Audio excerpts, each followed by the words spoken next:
The Oval Office looks beautiful like it should. It was not. It was like the rest of the country. It was in disrepair. 1 year ago, our country was dead, and said to me by many leaders, we had a dead country. Now we have the hottest country anywhere in the world. It's true. The hottest country anywhere in the world. Think of that.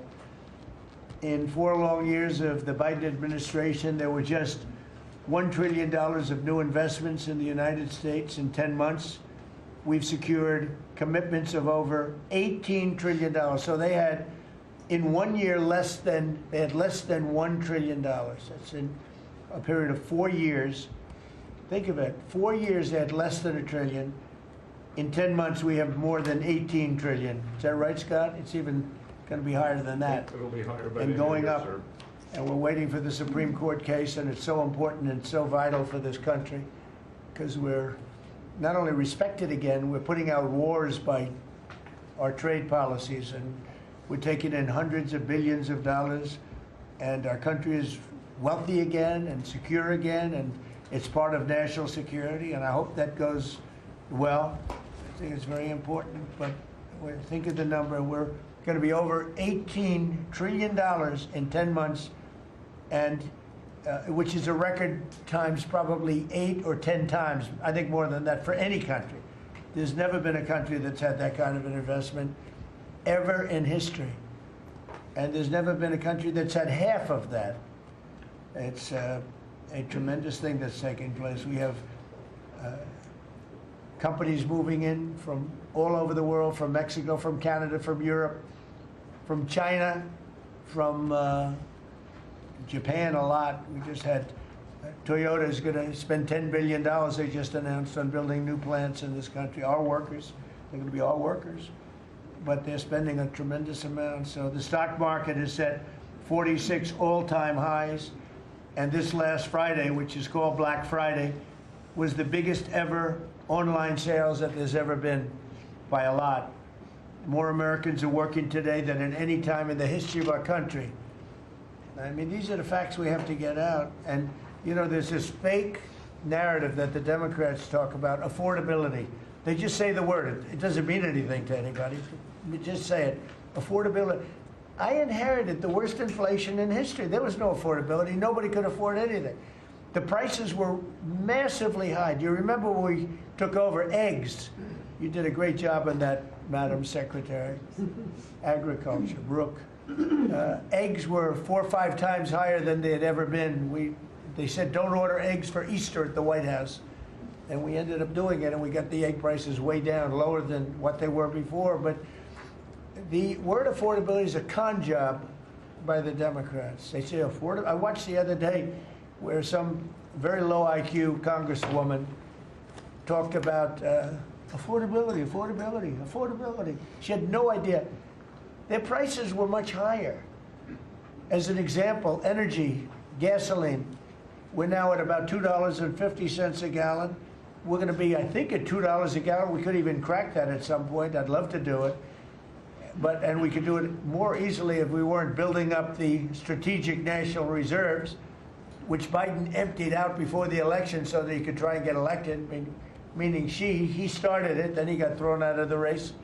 Then she took over and she kept it going, and they emptied out these strategic national reserves, which are really meant for something else. They're not meant to keep people happy with their gasoline price. They're meant for war. They're meant for problems, big problems.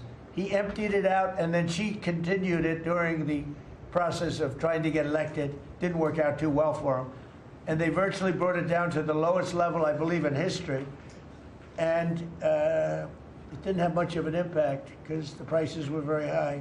But our prices now for energy, but for gasoline, are really low. Electricity's coming down. And when that comes down, everything comes down. But the word affordability is a Democrat scam. They say it, and then they go on to the next subject. And everyone thinks, oh, they had lower prices. No, they had the worst inflation in the history of our country. Now, some people will correct me, because they always love to correct me, even though I'm right about everything. But some people like to correct me, and they say 48 years. I say it's not 48 years, it's much more. But they say it's the worst inflation that we've had in 48 years. I say ever. but whether it's 48 years or ever, it's pretty bad. We had the worst inflation that we've ever had. Since last January, we've stopped inflation in its tracks.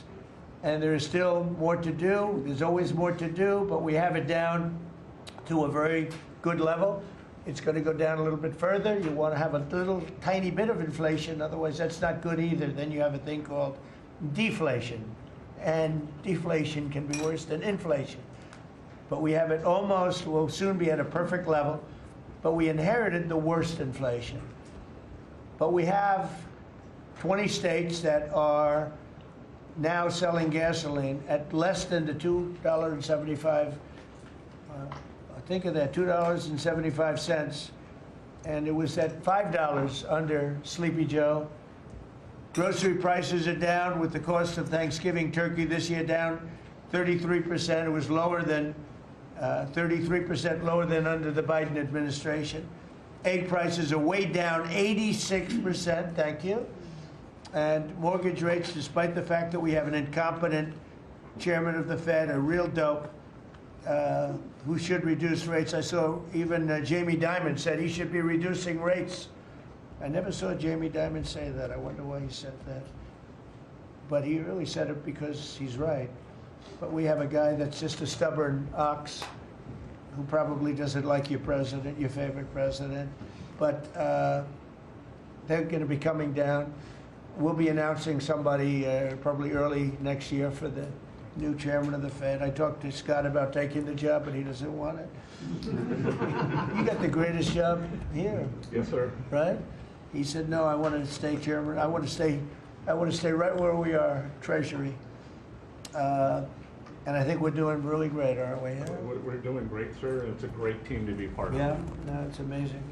Under my executive order to lower prescription drug prices, which I think is the single biggest thing we've ever done that nobody writes about because you're fake news. I've made unprecedented deals along with Bobby and Oz and all of the people that work on it. A lot of people that you wouldn't even think work on it, but they do, to slash drug prices by 200%, 300%, 400%, 500%, 600%, 700%, 800%. Nobody's ever heard of it before because I instituted favored nations and no nation agreed to do it. And then I said to the nations, if you're not going to do it, I'm going to charge you 100% tariff, which is more money than we're talking about. And they said, sir, we'd love to do it. Please, we would be honored to do it. And they agreed that they would go along with the whole thing. Nobody thought you could do it because they felt, number one, you couldn't get the drug companies to do it. So we're paying, as an example, for the, let's call it the fat drug, F-A-T, for fat people. Anybody use it at the table? Don't ask. But the fat drug was $135. Think of that. For certain people, $1,300 for certain countries, $1,300 in New York. So in New York, it was $1,300. And in London, it was $135. And a friend of mine called me, he said, what is this? Why is it? He got used to paying $1,300. Well, now what we have it down to is, Bobby, what's the number? Like 150 or something? We have it down to a low number, don't we? Yeah, it's around 100, 125, 150. Yeah, think of that. So we got it down from $1,300 to $125 to $140, depending on various countries. In other words, we're paying the lowest price, tied for the lowest price in the world. People said you could never do that because you couldn't get the countries to agree to it. I did. Every country agreed to it because I said, if you're not going to agree to it, that's okay, I'm going to charge you tariffs. And as soon as I said that, they said, we agree. And then we had to be a little tough with the drug companies, but they came along. The bigger problem was the countries. The countries just wouldn't go along with it, but they did, every country. So we have reduced drug prices by 500, 600, 700, 800, 900%, depending on the drug, depending on the company, depending on all of the different factors involved. Nobody's ever even thought of drug reductions like that, price reductions. And I told you the story that in my first term, I was so proud of myself because I reduced drugs. It was the first time in 28 years that drug prices were reduced. It was 1/4%, 1/4%. And I was so proud of myself. I said, it's the first time in 28 years that drug prices went down over the course of a year, over the course of a presidency. 1 year, 1/4%. I had a news conference. I was so proud. Now I got them down, not 1/4%. I got them down 400, 500, 600% and more. And the fake news won't write about it. And it's going to have a huge impact on healthcare because a big part of it's buying drugs, buying prescription drugs. It's going to have a huge positive impact because Obamacare is a disaster. I said it years ago and I say it now. And the money should be paid, taken away from the insurance company. Obamacare was made to make the insurance companies rich. Their stocks have gone up 1,000% in a short period of time because the money goes to the insurance company. I want the money to go to the people. Let all the money go to the people. And let the people go out and buy their own health care. And I see on television, people are advertising now, we will help you buy health care. We will go out and help you buy. That's becoming like an industry because of what I said. So something's going to happen. It's probably not going to be easy because the Democrats, frankly, they don't want to make a good deal for the people. They just want to make a bad deal for the country. They want to make a bad deal for the Republican Party. But the Republican Party is united, and I will say that what I would like to do is the money doesn't go, trillions of dollars get paid to drug companies, and you still have lousy health care. Obamacare is horrible health care. We want it to go to the people, and then let the people go out and buy their own health care, and they'll do great. They'll do great. So we're negotiating that now with the Democrats. Well, congressional Democrats want the largest tax hike in history. I proudly signed the largest tax cuts in American history with the Great Big Beautiful Bill. The Great Big Beautiful Bill, the biggest piece of legislation ever signed, and that includes the extension of the original Trump tax cuts.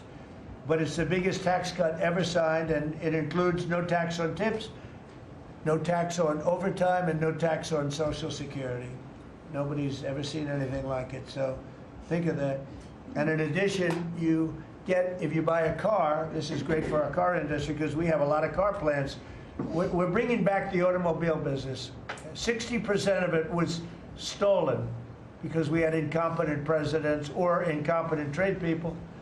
But 60% of it was stolen over the years, and now I think we're bringing it all back. I think we'll be bigger than we've ever been in the auto business. That's not even to mention AI, where we're leading China. You know, we're leading China by a lot. They're not going to catch us. We have to be smart, but if we're smart, they're not going to be able to catch us. They know that. They told me that. Next year is projected to be the largest tax refund season ever, and we're going to be giving back refunds out of the tariffs because we've taken in literally trillions of dollars, and we're going to be giving a nice dividend to the people, in addition to reducing debt. We, as you know, I inherited a lot of debt, but it's peanuts compared to the kind of numbers we're talking about. So we're going to be making a dividend to the people, and additionally, we're going to be able to reduce debt. And as time goes by, over the next 2, 3, 4 years, those numbers are going to go up. And I believe that at some point in the not too distant future, you won't even have income tax to pay, because the money we're taking in is so great, it's so enormous, that you're not going to have income tax to pay. Whether you get rid of it or just keep it around for fun or have it really low, much lower than it is now, but you won't be paying income tax. We've slashed $1 trillion in costly job-killing regulations, saving Americans an estimated $2,100 for a family of 4. The Biden administration was the exact opposite, but times 4. They went up $6,000. We went down $2,100. Think of that. To bring down energy, electricity, and utility prices, I ended the Green New Scam. They call it the Green New Scam, one of the greatest scams in the history of our country. They talked about global warming and all that crap, and what they've done to this country. what they've done by allowing 25 million people into our country, many of whom are criminals, many of whom, 11,888 are murderers, and we have to get them out, and we're doing it. We're doing it. I think what the job that our law enforcement groups are doing, Christy, you and Tom and everybody, amazing. What you're doing is amazing. I terminated the insane electric vehicle mandate. And look, some people that make electric cars weren't happy with that. But we have to do that because you have to have a choice, whether it's a gasoline-powered car, and we have so much gasoline. You know, China doesn't have gasoline. We do. And whether it's a hybrid, which really are working really well, the combination of electric and gasoline-driven. But we, everybody was supposed to, by 2030, everybody had to own an electric car under the Biden stupidity. And not everybody wants to do that. I like electric cars. I like all cars. They're all good. They all have reasons. But you want to be able to go and buy what you want. I imposed historic tariffs that are now bringing in so much money that nobody's ever seen anything like it. And countries that were ripping us off, including allies, but they were ripping us off for years. I won't use the names. I won't mention Japan. I refuse to mention South Korea. I will not mention names. But they were ripping us off like nobody's ever been ripped off before, and taking horrible advantage of your country. But now we're making a lot of money. We're making a lot of money because of the tariffs that are pouring in. And it's really national security. Among everything else, it's national security. We've also rapidly turned the worst border crisis in world history. I believe we had the worst border ever in history. I don't care if you had a fourth world country. You know, we allow third world country in. We would allow fourth world war countries in also. It doesn't matter. There was never a border that was as bad as our border. We allowed anybody in with no checks, no vetting. So we've rapidly turned the worst border crisis in world history into the strongest border in the history of our country, and probably one of the strongest borders in the history of the world, because we have nobody coming through. And I want to thank our people. The Border Patrol is so amazing, ICE, and I want to thank the military for the backup, because they're standing right behind them, and that was really nasty for a period of months, and now it's no longer nasty. Now they don't even come up. Nobody comes up. It's an easy job. It made your job a lot easier because they know they're not going to get through. And we take people in, but they have to come in legally. For 6 months in a row, 0 illegal aliens have been admitted into the United States. You believe that? 0. We had millions of people coming in a year, millions. Now we have 0 for 6 months, and these are given by radical left people that do the numbers. I mean, they're not doing me any favor. They're being we don't have our net numbers are unbelievable. But we had 0 people in the last 6 months. Illegal border crossings along the U.S.-Mexico border have plummeted to the lowest level ever recorded.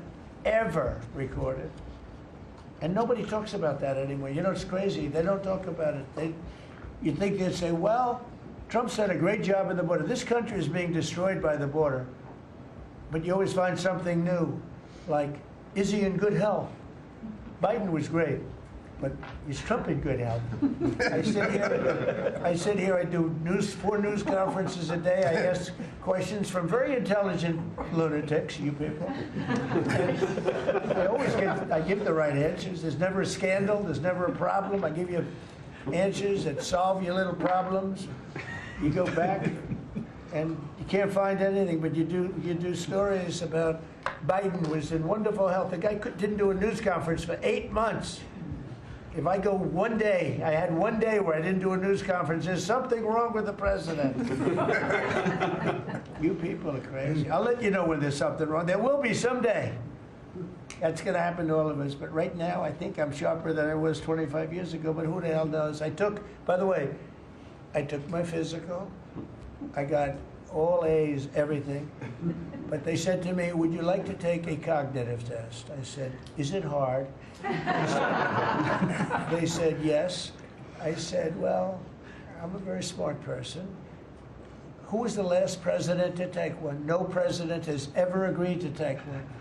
Because when you get into the mid-questions, meaning, 10, question number 10, 11, 12, 28, 30, they get harder and harder. And they said, would you like to do it? I said, well, no reason to do it. Nobody's ever done it. I'll do it maybe, but there's really no reason. They said, sir, the problem is this is Walter Reed Hospital. And that's a military hospital. And that means that things are, sort of open. It's not like private where you have, if you do poorly, we'll have to, probably you'll find out. I said, I won't do poorly. I'm a smart person, not a stupid person. And as the doctor will tell you, I aced it, right, Susie? I aced. I got every question right. And these are tough questions. These are questions that I would say 99% of the people that I'm talking to right now, meaning the people from the fake news, would not do well in those exams. But I'm the only one that took it. I got every single question right. And then I read in the New York Times, is Trump sharp? Trump is sharp. But they're not sharp. That's why they're going out of business, the New York Times. I hear that they're losing so much money, it's ridiculous. They're a bunch of fakers. But we have, we can never let another thing happen like what happened to us with a fake election, with a rigged election, where a guy like Joe Biden assumes the presidency. Because the man was grossly incompetent. And he was incompetent 30 years ago. But he was really incompetent for those last few years. And our country was put at great danger because of it. So for 6 months in a row, we had 0 people. Illegal border crossings along the U.S.-Mexico border have plummeted to the lowest level ever, ever, ever. Think of that. And the net benefit to our country is enormous, incalculable. America is strong and respected again. On the world stage, we're really respected. In fact, I went to a NATO and they were calling me the president of Europe. We're doing very well. We have a lot of respect. As you know, we have a problem with a war that our people are trying to settle now with Russia and Ukraine. We are not involved in the war monetarily anymore. Biden gave away $350 billion like it was candy. That's a massive amount of money. And much of it in cash, a lot of it in equipment. I don't give away anything. We sell the equipment to NATO. The European nations pay us for the equipment, 100% price. And then they bring it to Ukraine or whatever they do with it. But we're trying to get that settled. I've settled 8 wars. This would be the 9th. And our people are over in Russia right now to see if we can get it settled. Not an easy situation, let me tell you. What a mess.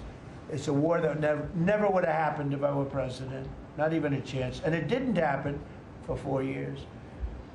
We've renamed the Department of Defense the Department of War, and I thought that would be controversial. And frankly, I tell you what, I haven't met one person, there's not one person I've met that doesn't like it. Think of it. We won World War I, World War II, everything in between, everything before it. And then we said, let's change the name. So we changed it back to what it was, Department of War, and Pete's doing a great job. We ended 8 wars, think of that. 8 wars, but we're going to do one more, I think. I hope. Every time I end a war, they say, if President Trump ends that war, he's going to get the Nobel Prize. So I end that war. Well, he won't get it for that war, but if he ever gets it for the next war, now they're saying, if he ever ends the war with Russia and Ukraine, he's going to get the Nobel Prize. What about the other 8 wars? India, Pakistan. Think of all the wars I ended. I should get the Nobel Prize for every war, but I don't want to be greedy. Actually, the woman who got the Nobel Prize said, "You've got to be kidding. Trump deserves the Nobel Prize." So that was very nice of her. I appreciate it, which is true, actually. But I don't care about that. You know what I care about? I care about death. I care about all the people that are dying. And last month, 27,000 young people died, mostly young people, mostly soldiers, despite some missiles being shot into Kiev and other places. But think of it, mostly young people. 27,000 people died between Russia and Ukraine last month. What a shame. So we're restoring law and order to our cities and towns. If you look at what's happened, and I want to pay my deepest respects to those two incredible people from the National Guard in West Virginia they came from. I spoke to their parents. Sarah is gone. She passed away. She's looking down on us now, and she loves her parents, and they loved her. They were, somebody said, how are they doing? I said, the word is devastated. Doing. How are they going to do? They're devastated. The rest of their lives they're going to be devastated. She was an incredible person, highly respected, top of her class, everything. She was like a perfect human being. 20 years old, just started. She was like a baby. She was so proud. They were giving her a promotion. And she told the parents that she was getting a promotion, and they were so proud of her. Then they get a call that this happened. And we have one young man who's fighting for his life. He's fighting very hard. I think he's probably doing better than anybody. And they said he didn't have a chance. I'll tell you, the one who said he's going to live is his mother. Spoke to his mother. Sir, he's going to live. I spoke to her very soon after this horrible event took place with this scum that is able to come into our country. I spoke to his mother. Sir, he's going to be okay. I'm telling you.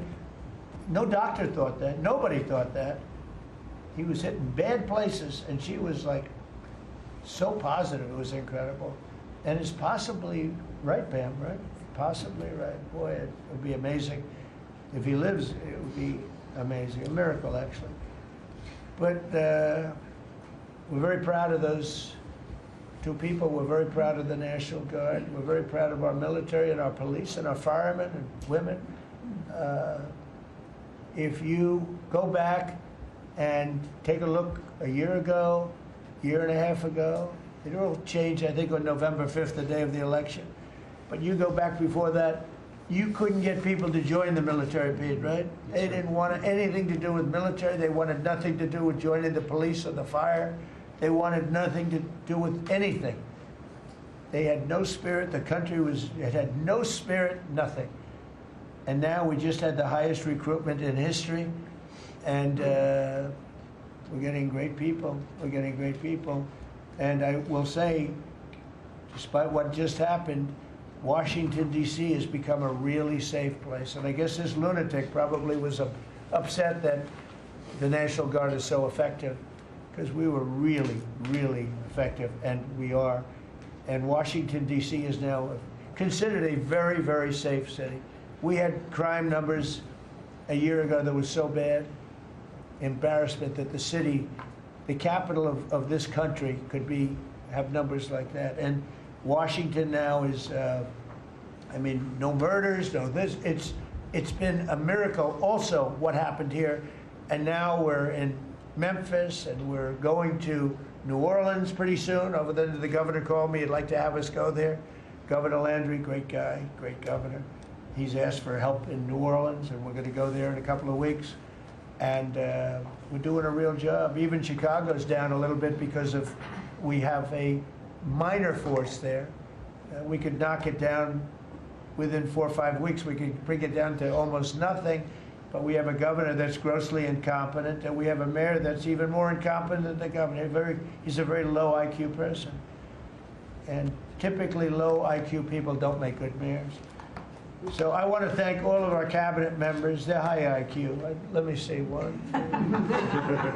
Yeah, generally speaking, a couple I'm a little concerned about.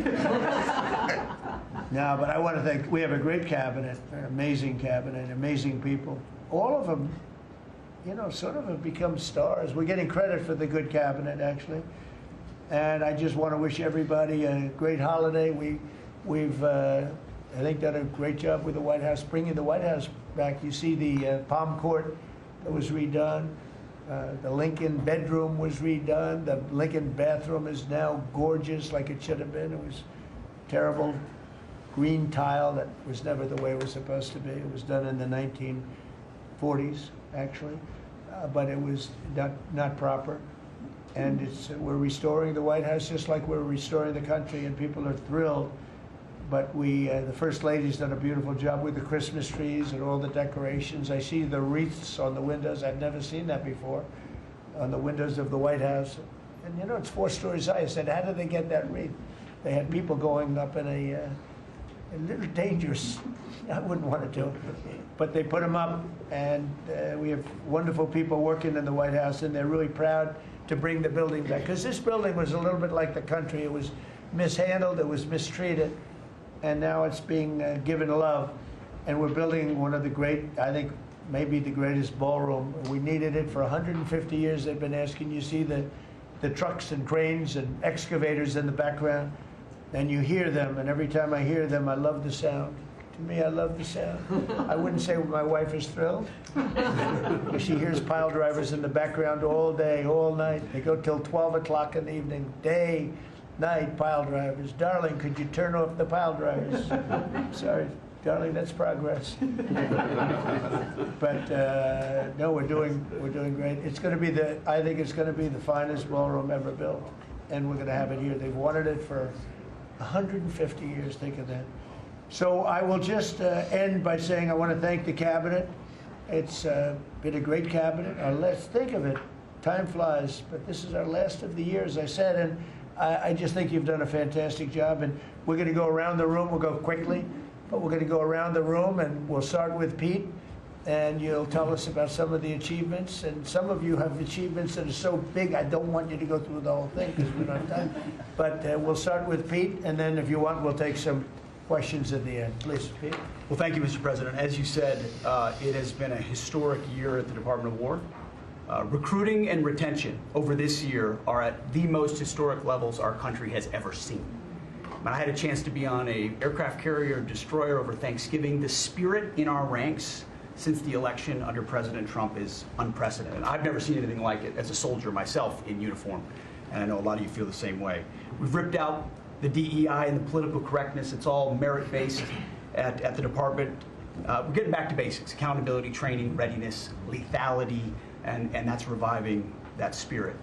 And Mr. President, we're rebuilding the military, historic investments. I just took briefings on the Golden Dome and F-47, next generation capabilities that are going to make sure that for generations to come, America has the most powerful, most capable, most lethal military in the world, which you have rebuilt once and we're rebuilding again. And then we're reestablishing deterrence and credibility. If you look at what happened, we deal with every day the outcome of what happened in Afghanistan, the debacle under Joe Biden. We just dealt with it in the streets of Washington, D.C. with those 2 National Guardsmen. And then what happened on October 7th with Hamas, what happened in Ukraine, a war that never would have started under President Trump. We're having to rebuild that. So whether it's freedom of navigation and taking the fight to the Houthis, whether it's Midnight Hammer, those beautiful B-2s going 37 hours back and forth, undetected, delivering with precision, and Iran not getting nuclear capabilities, Europe and NATO stepping up to 5%, locking down our southwest border. It's been an honor to work with Christy and Tom and everyone else down there to lock it to 0, operational control of our border. And then it's getting after and going after narco-terrorists and designated terrorist organizations in our own hemisphere. As I've said, and I'll say again, we've only just begun striking narco boats and putting narco terrorists at the bottom of the ocean because they've been poisoning the American people. And Joe Biden tried to approach it with kid gloves and allowed them to come across the border. Cartels take over community, 20 million people, hundreds of thousands of Americans poisoned. And President Trump said, no, we're taking the gloves off. We're taking the fight to these designated terror organizations, and it's exactly what we're doing. So we're stopping the drugs, we're striking the boats, we're defeating narco terrorists, and we're standing. And you may say one thing, that drugs coming in through the sea by sea are down 91%.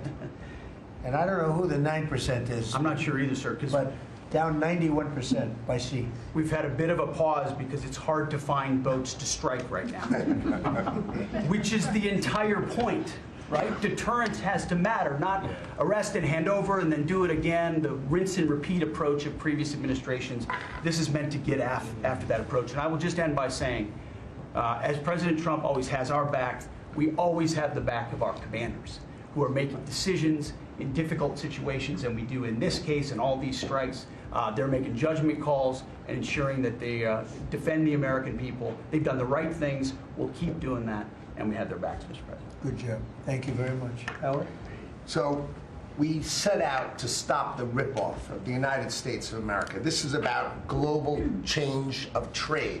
We've been ripped off since 1945 when we set this policy. So we set out, and together with my partners, Jameson Greer and Scott Bessent, we set out to change that.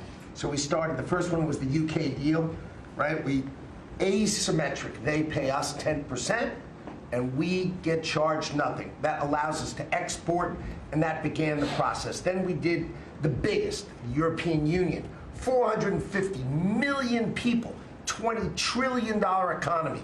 They completely opened their borders to us, and we charge them 15%. That makes America $100 billion a year and turns it back to where our economy is the best. And so it proved that President Trump's trade agenda was the right trade agenda. Then we go to Japan and Korea. They offer us $750 billion in cash to build in America at the president's direction. And we're going to start, as an example, nuclear, right? We need to have a nuclear arsenal in America of power, the generation of power. So we're going to build hundreds of billions of dollars, financed by the Japanese and the Koreans, meaning they give us the money, we build it here, and we split the cash flow 50-50. We're going to build ships, $150 billion worth of ships in America. That changes the way things work, right? After those trade deals, then you go to how are we going to reshore, right? Let's start talking about the auto industry, right? We've been competed against by Koreans, the Japanese, the Europeans. We're kicking our tail. President Trump changed it. 25% tariffs, bring it all home. This year, General Motors stock up 40%, Ford up 34%, and on the same day that we announced we had set all the tariffs, Sean Fain, the head of the United Auto Workers, called and said, I can't believe I'm calling a Republican Secretary of Commerce to tell the president that this is the greatest administration for auto workers in America.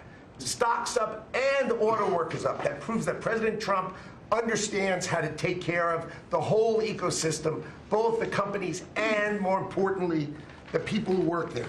Semiconductors, right? We didn't build any. The Biden CHIPS Act was a $60 billion giveaway, right? We've now turned that.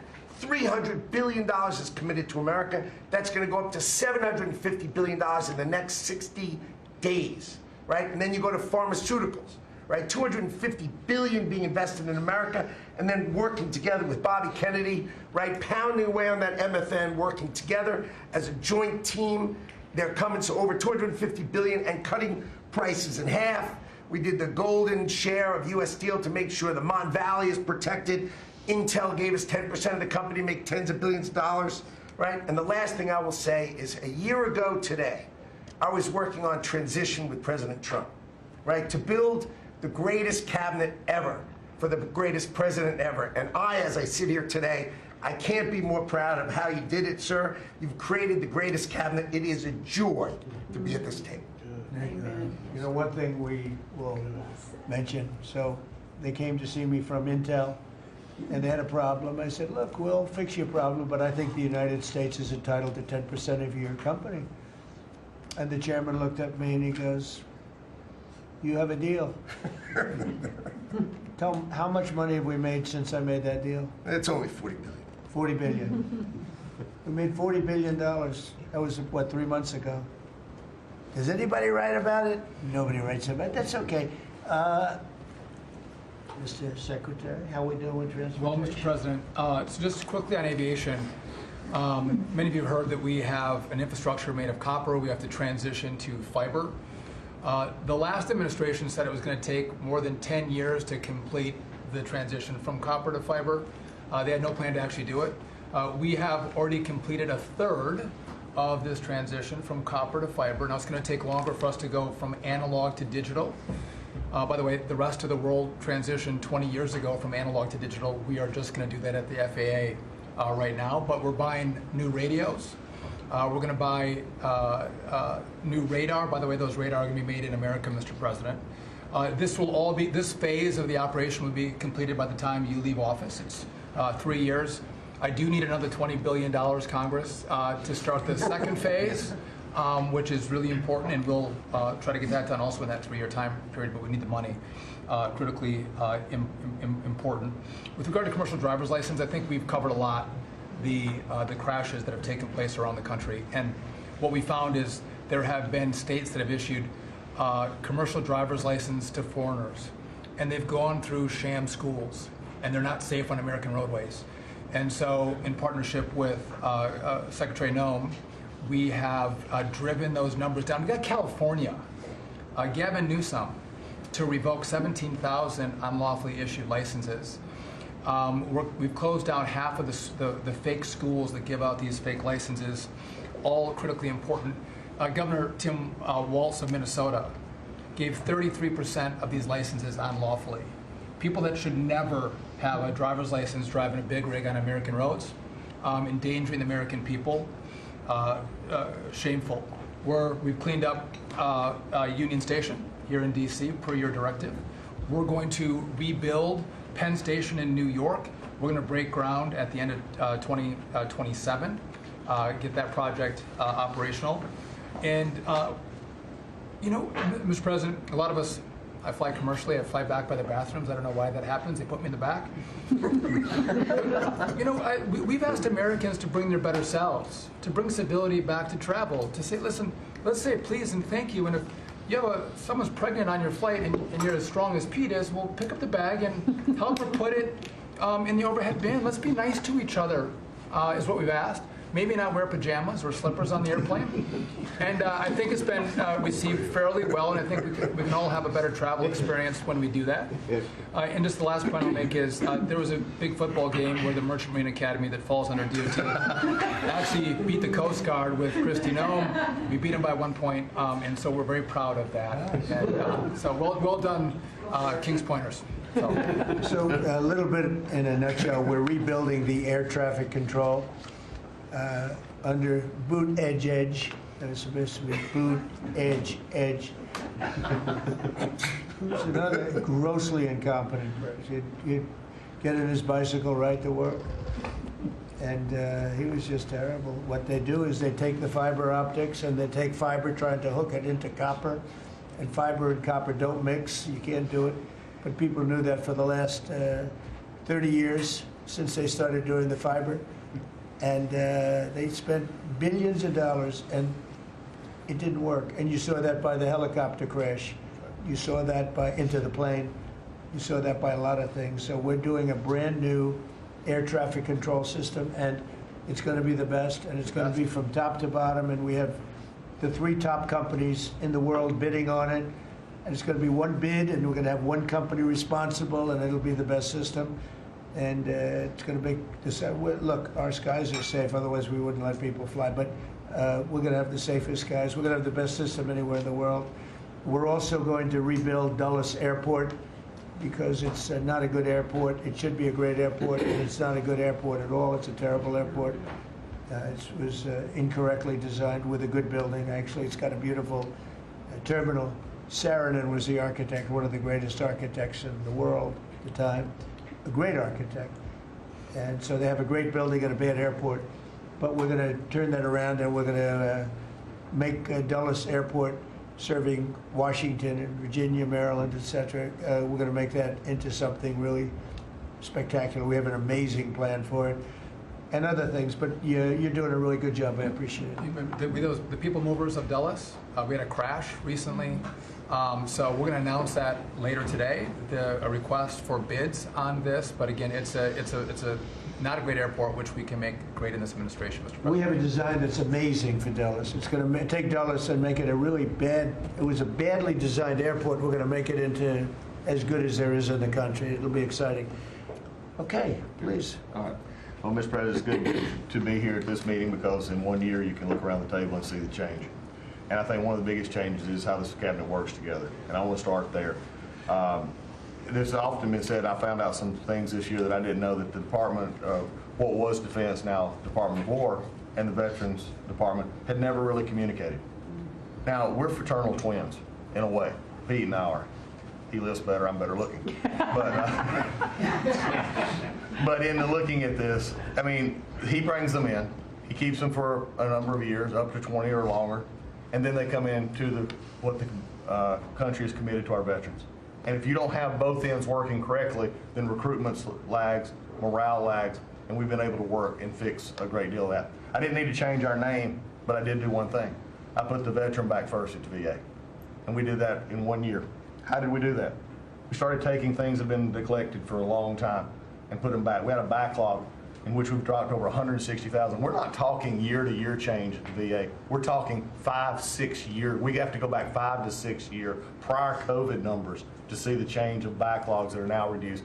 We do it in 6 months instead of the long time it took. In fact, it grew under the Biden administration. It shrank over 160,000 under us. CHAMP VA, which is a program we have, has basically been back to day. It was at a terrible state, which delays and claims and everything's going on. We've got that back. We're doing things like taking a new look. I have one question that I ask when I go to my hospitals, which by the way, over 170 hospitals, 1,200 clinics, and I ask the people one thing, Mr. President. I said, what are you doing right now that if you were just honest and I wasn't standing here, you say, this is stupid? It's been amazing what we've gotten, and the feedback that we've had. We've been able to change how we do credentialing, how we do privileging, how we do hiring. We're all working through that, and it has all made a difference for our veterans as we go forward. CMP exams for veterans out there listening. If this is the one where disability claims, where they say, well, let me send you to a doctor to make sure.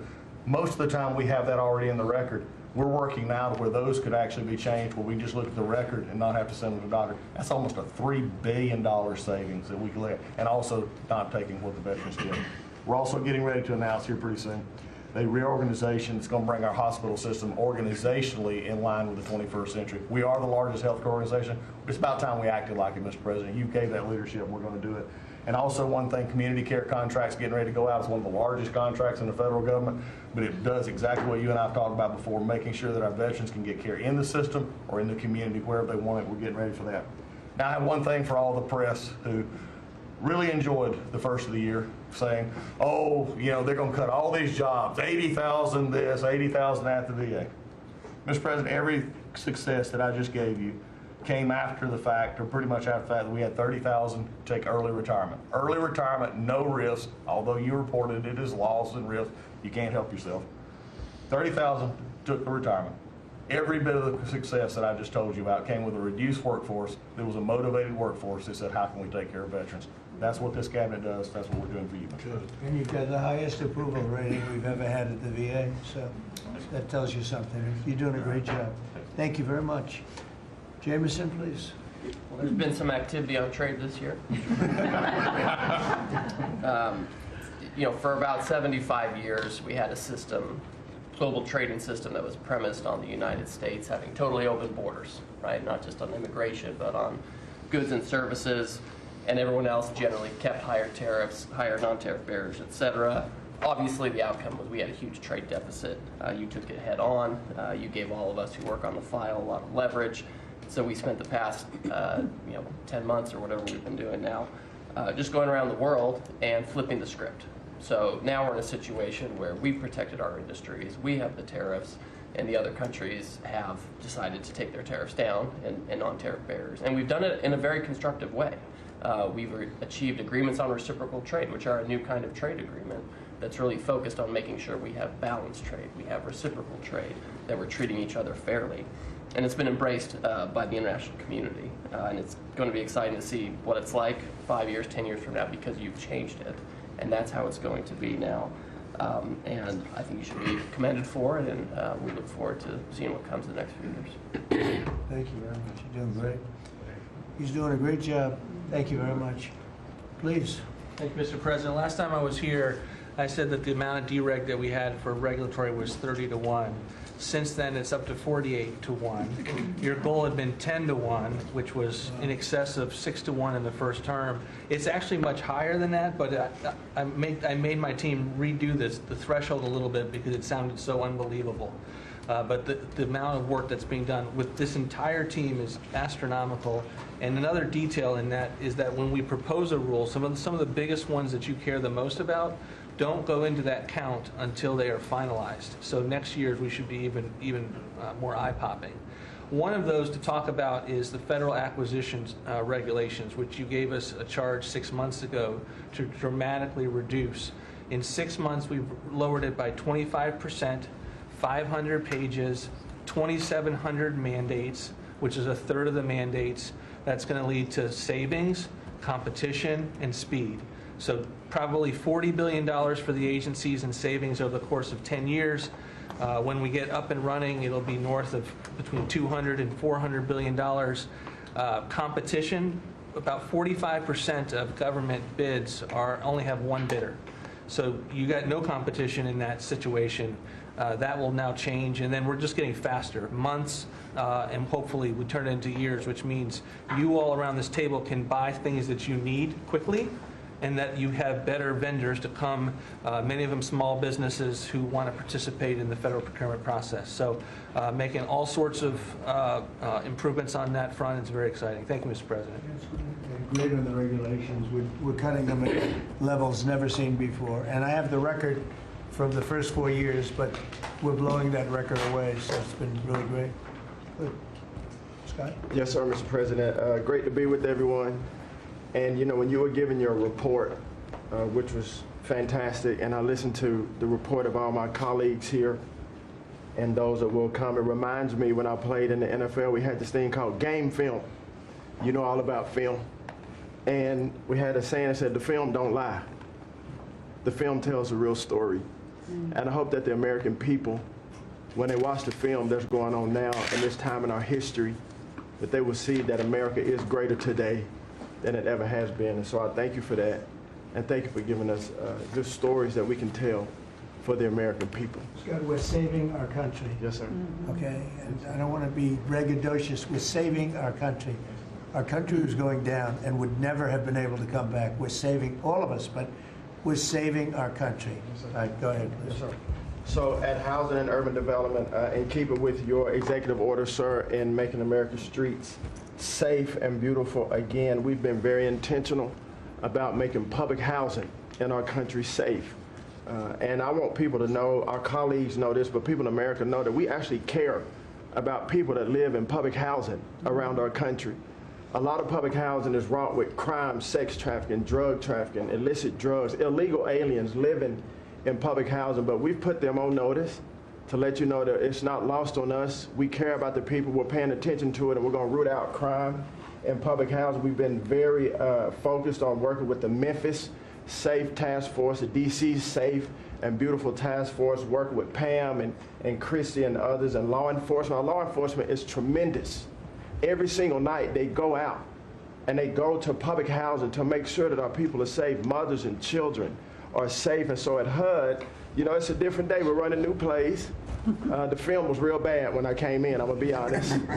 But we are giving the people that live in public housing the assurance that they will be safe. And we also announced a new crime hotline, sir, that people that live in public housing, if they see criminal activity, if they see illegals living there, if they see drug trafficking, if you see it, if you hear it, report it. Don't be afraid. And so work with our Office of Inspector General. We've set up this crime hotline, and also working with Christie and Department of Homeland Security, making sure that everyone that lives inside of public housing is accounted for and that they are American people. And so I say that and I emphasize that to know that we prioritize American people and American people only.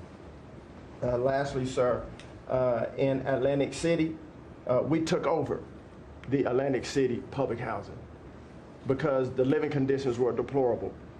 And they have people that have been living there for 3 generations, and they were being treated very bad.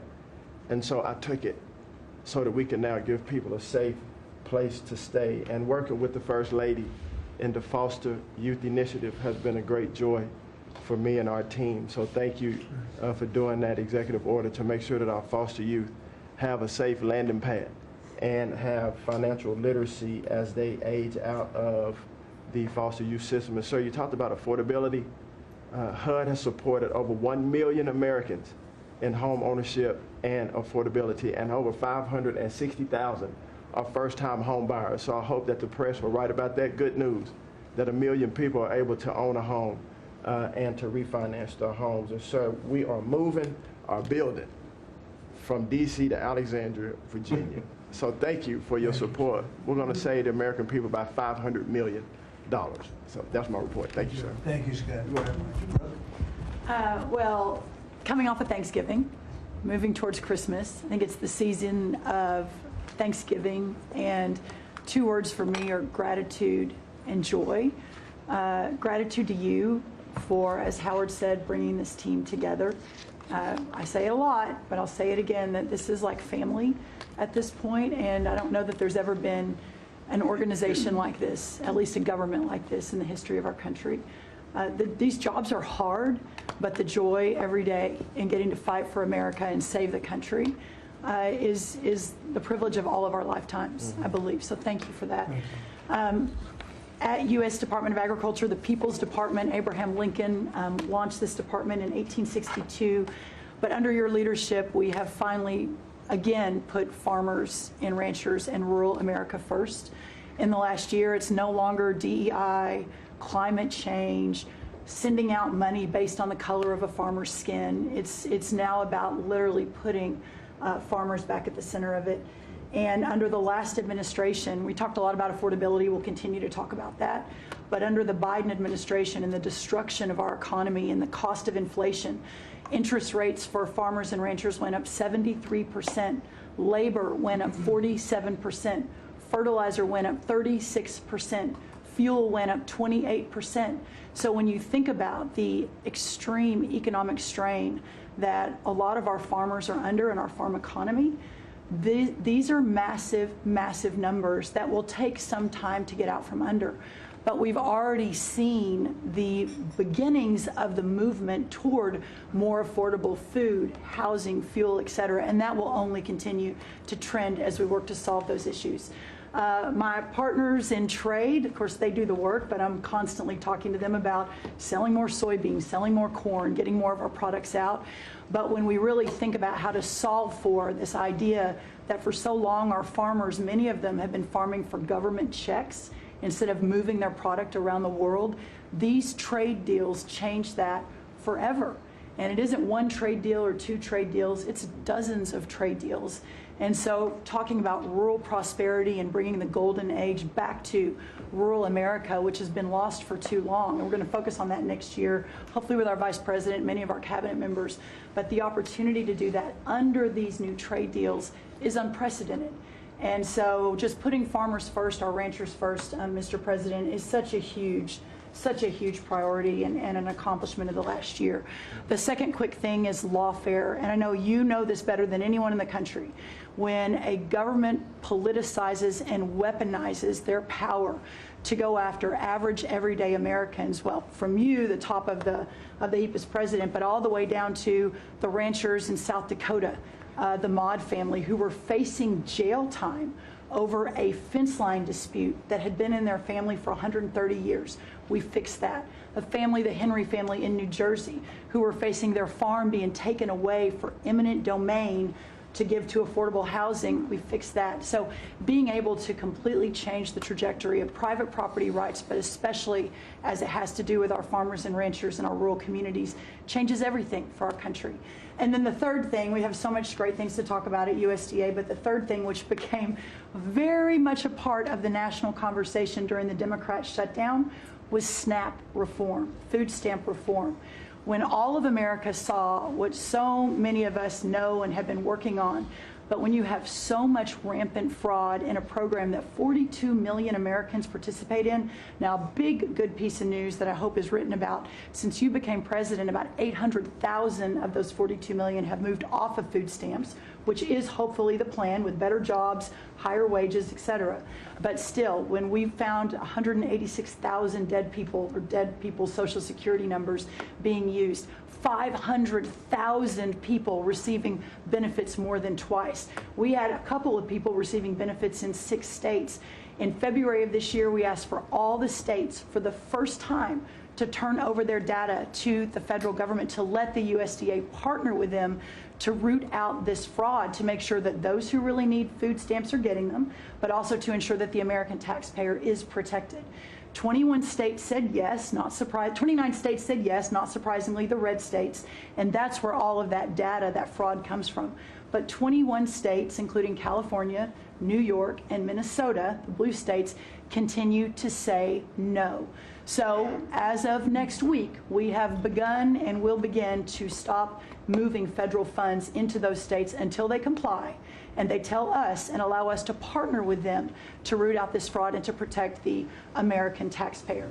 As Joe Biden was working to buy an election a year ago, he increased food stamp program funding by 40%. So now as we continue to roll that back.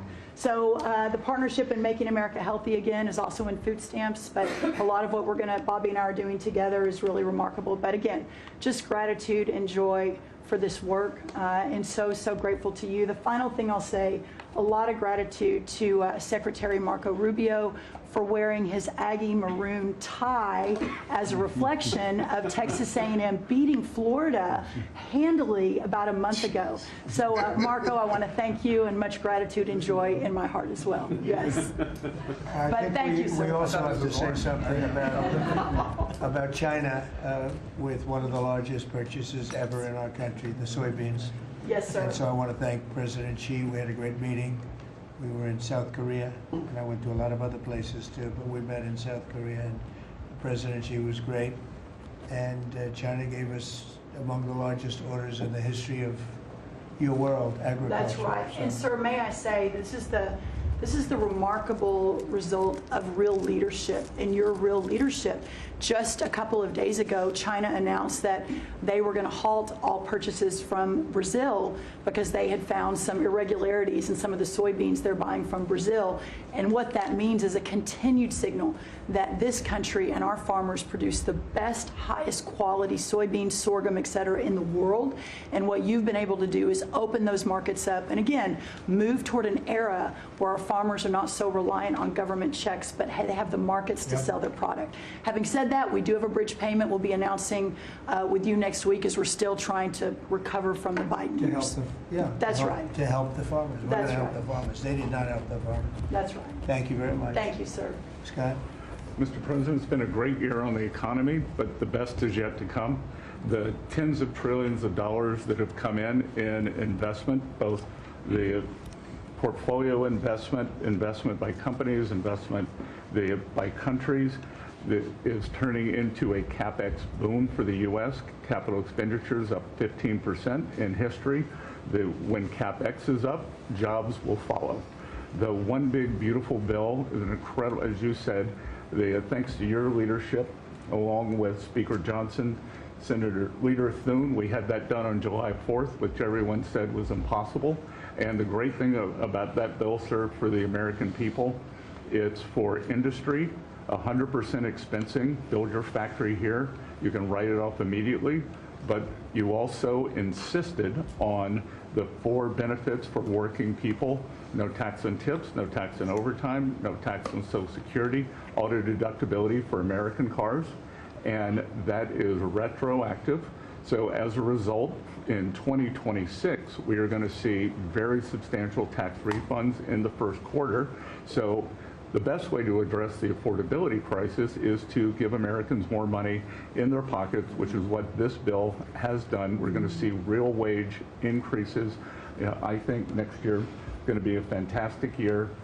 Taxes, deregulation, energy certainty. That's why everyone with your leadership is coming to America. Bond market had its best year since 2020.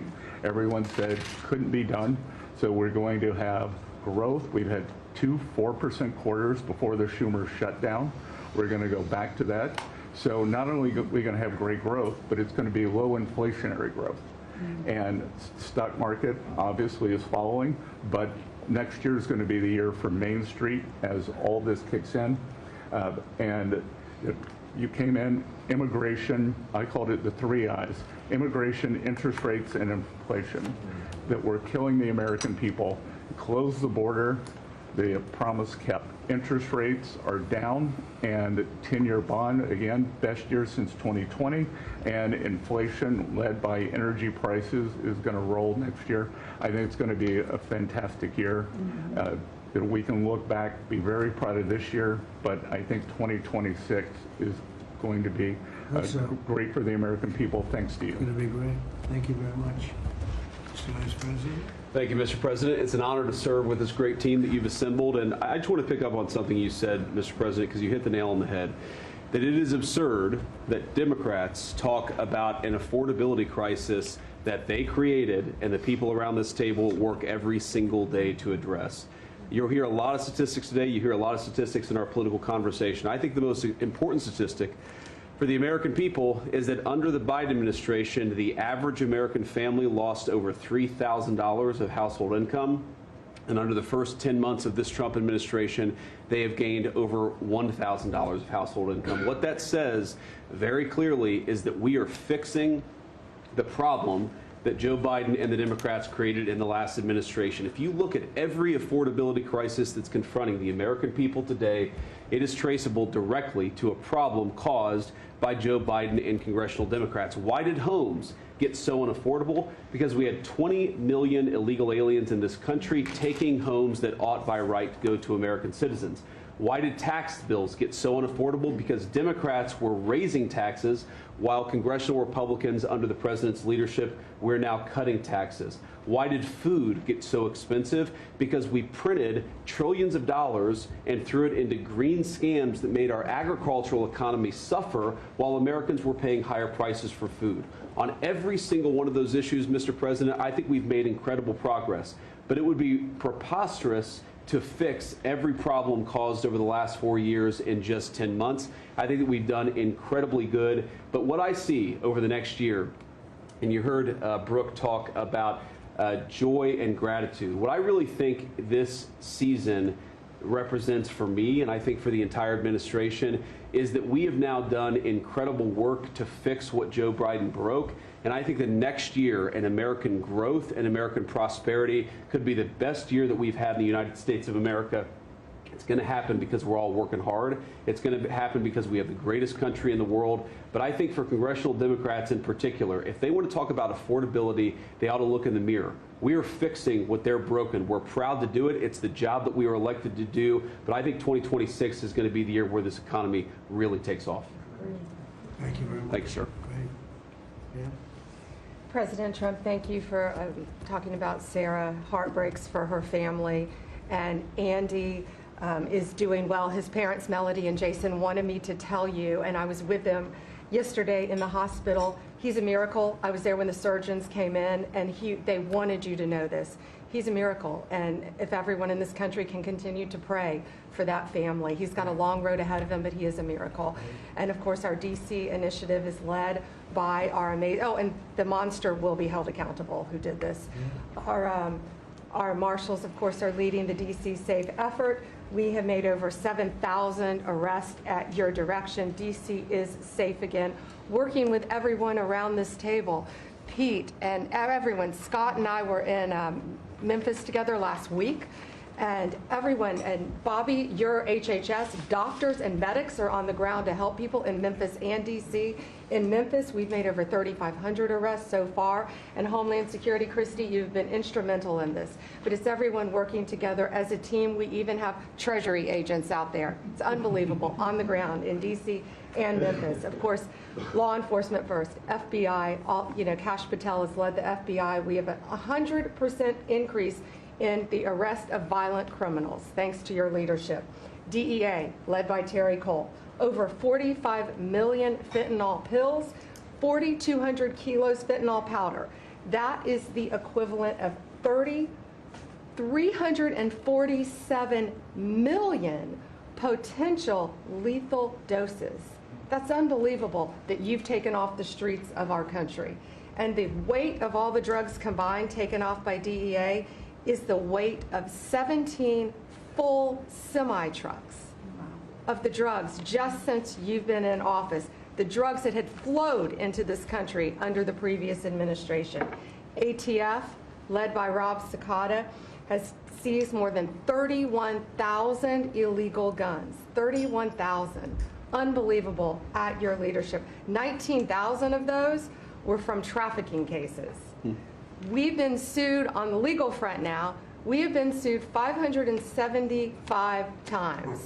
575 times. More than every administration going back to Reagan combined. Most recently, yesterday, I was sued by an immigration judge who we fired. One of the reasons, she said she was a woman. Last I checked, I was a woman as well. But, 24 Supreme Court wins, President Trump, 92% success rate. We told you it would take a while to get to the Supreme Court. We're doing it at record speed, led by John Sauer, of course, Sarah and Hosh, all working together. Immigration, we're winning. Nationwide injunctions, ending DEI funding, working to secure that our federal workforce is aligned with your America First agenda, representing pretty much everyone in this room. We met with your general counsel yesterday, Doug, working with everyone. It's nonstop. ICE, of course, we're winning there with Christie. We're Brooke, SNAP benefits, won there. Marco, USAID. Pete, National Guard, of course, going nonstop. Our U.S. attorneys are fighting violent crime, working around the clock to make America safe again, which was your directive. Our Civil Rights Division, suing Gavin Newsom 3 times now, Prop 50, keeping boys out of girls' sports, and in-state tuition for illegal aliens. We've sued over election integrity. We are litigating major universities with Linda. Thank you, our Civil Rights Division, for everything that you've done to end DEI in our schools. Our Civil Division fighting sanctuary cities every single day. And of course, our Antitrust Division with Google, major settlement. Our attorneys are working on terrorism, TDA, MS-13, Antifa, President Trump. We've charged more than 500 defendants with assault on federal officers thanks to your directive. And also, we have dropped countless cases against Americans that were prosecuted under the Biden administration, including J6, COVID, FACE Act, and more. And as everyone knows, we cannot talk about pending grand jury investigations, but no one is above the law, and that includes what happened in Arctic frost. I hope everyone has a very Merry Christmas, Happy Hanukkah, and Happy Holidays. Thank you for fighting for our country. Thank you. Thank you very much. Please. Great. Well, thank you, Mr. President. Thank you for allowing me to be at this table. When I came on board, I knew really none of you in this last year, and it's been a year, Mr. President, since I've had the pleasure to serve this country on the workforce. Everybody said the Department of Labor would be quiet, fly under the radar, you won't have to do too much. Absolutely not, because you made the American people realize the American dream is real for the American workforce. And it's been under your leadership, Mr. President, that over 2 million jobs that has been created since you started have been native-born workers. And that is the difference between this presidency, this administration, as opposed to the Biden administration, where mostly foreign-born or federal government jobs. And I think through the private sector, over 2 million jobs of native-born. And so the Labor Department has wasted no time in putting that into action with our Make America Skilled Again, either grant dollars, but the intentionality of the apprenticeship program, 1 million active apprentices across this country. We have done over 250,000 new apprentices so far in the first year and registered over 2,000 new apprenticeship programs. Why do we need the apprenticeship programs with the men and women in the trades? Because of the leadership of onshoring and reshoring, and have a lot of these companies reinvest in America. We have to build this country. We cannot do that without the tradesmen and women and the craftsmen of this country. And I think that, you know, Howard and I, we talked about that from the beginning, and we're going to have to lean in on that because we need the labor force, 700,000 new skilled jobs with electricians, construction workers, machinists, and so forth. And as I traveled with the Vice President as well, we see that on the manufacturing floors of this country, they're in desperate need. The Department of Labor are going to get the workforce skilled again. Working with Secretary McMahon as we move a lot of the education out to our respective states, we are now working together, and we have deployed $86 million in investments, and a lot of that is in AI infrastructure jobs to have our new workforce proficient and literate in AI if we're going to continue to lead the AI race, and we're working on that. And the Department of Labor is now creating and will soon launch the AI infrastructure and workforce hub, which we will be able to track that metrics to see exactly if these dollars are going correctly. Integrating education and workforce with, obviously, Administrator Loeffler and I are on the road a lot together because we're talking about Main Street as well as a lot of the manufacturing jobs and how we're being an ally to our businesses as opposed to an adversary. For far too long under the Biden administration, we were adversaries to our business owners, and we want to give them a leg up always and make sure that we're paying attention. And we want our workforce to be educated. We do not need the numbers that we have seen across this country where our 4th through 8th graders cannot read, write, or do any math, and they are our future workforce. We have to depend on the American worker first. Also, lowering healthcare costs in line with the executive order. I'm working with Treasury and HHS, and rulemaking is underway to expand healthcare transparency and make pricing more affordable for our employers who offer these to their employees. Promoting retirement security. The department rescinded the Biden administration's guidance that restricted the use of crypto in the retirement investments, and we're seeing more and more of that, where we also rescinded the supplemental statement that discouraged the fiduciaries from considering the alternative assets for 401ks, and that will also come through the Department of Labor, that rulemaking. Ending abuse of cheap foreign labor at the expense of the American worker. We launched over 200 investigations into companies who will have abused and or fraudulently against the American worker. So Project Firewall was released. Thank you, Mr. President. We want the trained workforce, but we will root out the fraud and abuse, and we'll protect the American worker first.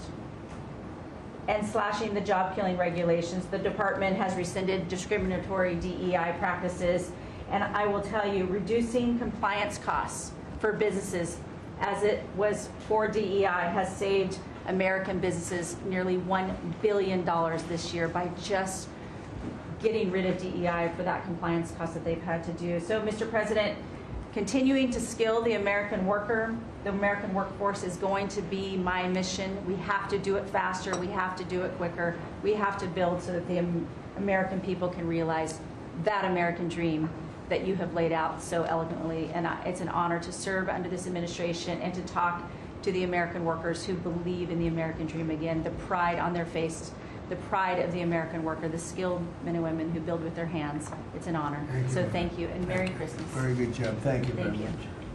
Chris? Mr. President, I am honored and frankly inspired to sit at this table with this incredible team of leaders that work every day for one and only one constituency, the American people. Not this group or that group, the American people. The price of energy is very much on the mind of Americans. The biggest determinant of the price of energy is politicians, political leaders, and policies. That's what drives energy prices. Under your leadership, what we've seen in the United States is just a steady drop in the price of gasoline, a huge consumer cost for Americans. As you mentioned early on, well below $3 a gallon right now and trending downwards. There are a number of stations in the heartland of America with $1.99 signs flying today. That's simply impossible without the leadership and changes you brought. Now, of course, you can go to California, where the average price of gasoline is between $4.50 and $5 a gallon today in California. That's just bad political leaders there and bad policies in California. And taxes. And taxes. Taxes they charge on gasoline are just insane. Terrible. And electricity prices is a very parallel story, but it's a bigger moving ship, so the changes are a little bit slower. But Americans are outraged at a roughly 30% rise in the average price of electricity across this country. But everything we are doing together is going to reverse that. Not just stop the rises, but start a downward trajectory in electricity prices. And I can say that with confidence, not because we think these policies will work. We know these policies will work, and I'll get to that in a second. We're going to stop closing power plants. We've already done that, of course. Stop closing the coal power plants and natural gas plants that were shut down. We've got over 30 gigawatts of generators just sitting there today, not allowed to run. Well, of course, we're fixing that immediately. We're going to bring on from our existing grid tens of gigawatts more capacity that'll drive down the cost of electricity. But if we look at the last 5 years to see what works and what doesn't work, the most Trump-aligned policies in the electricity sector were by, no surprise, one of your cabinet members, Secretary Burgum, for 8 years governor of North Dakota. Over the last 5 years, production and demand for electricity in North Dakota grew 35%. Think what data center boom's going to do. And what happened? Electricity prices went down. Didn't rise slowly. They actually went down those 5 years. That's the answer. Trump-aligned energy policies increased demand for electricity. Nebraska and Texas, more Trump-aligned states, had significant growth in demand for electricity. They had electricity price rises, but well below the price of inflation. Unfortunately, Biden brought all of us a lot of inflation. If you look at the other end of the spectrum, California, New York, Massachusetts, Connecticut, Maryland, I could go on. What happened in those states? Policies and politicians that force the building of unreliable electricity generation, which requires new infrastructure and transmission lines. And what happened? Today they produce less electricity than they did 5 years ago. A lot of spending money and less electricity. What does that mean? Of course, much faster rises in the price of electricity. Blue states have had 1.5 times faster rise in electricity prices than red states. Red states alone, less than inflation. We need to bring those policies. You are bringing those policies to the national level. We hope the blue states will come along with us, but your policies are going to start the decline of electricity prices nationwide under your leadership by just bringing back common sense. So thank you for allowing me to be part of this team. For people here who are focused on winning, special thanks to Howard and Scotty who were there with me to see the Denver Broncos win on Monday night. Now we want nationwide wins on energy for 3 more years. And we're doing more energy production than we've ever done by far right now. Records across the board that will continue to be reset every year you're in office. Thank you very much. Well, Mr. President, thank you for giving me a very interesting job. Some days it's a little controversial too, but it's been an honor to work for you. You are a great American. The fights that you pick are the right fights, and they're always on behalf of this country. So I appreciate the chance to do this job heading up this department. If you think about what Joe Biden did with the Department of Homeland Security, he used this department to invade the country with terrorists. He opened up the borders, let anybody come in that wanted to. He put them on airplanes. He let them through our airports. If they could figure out a way to get to our shores and in our country, he just opened the door and invited them in. So it's our job to get them out. And I want to thank you for this team, because I look around the table and I think every single person here has helped me do my job over the last year. They've supported us at the border and given us resources. Marco negotiates all the travel documents and relationships with other countries to take their people home. 2 million people have gone home already.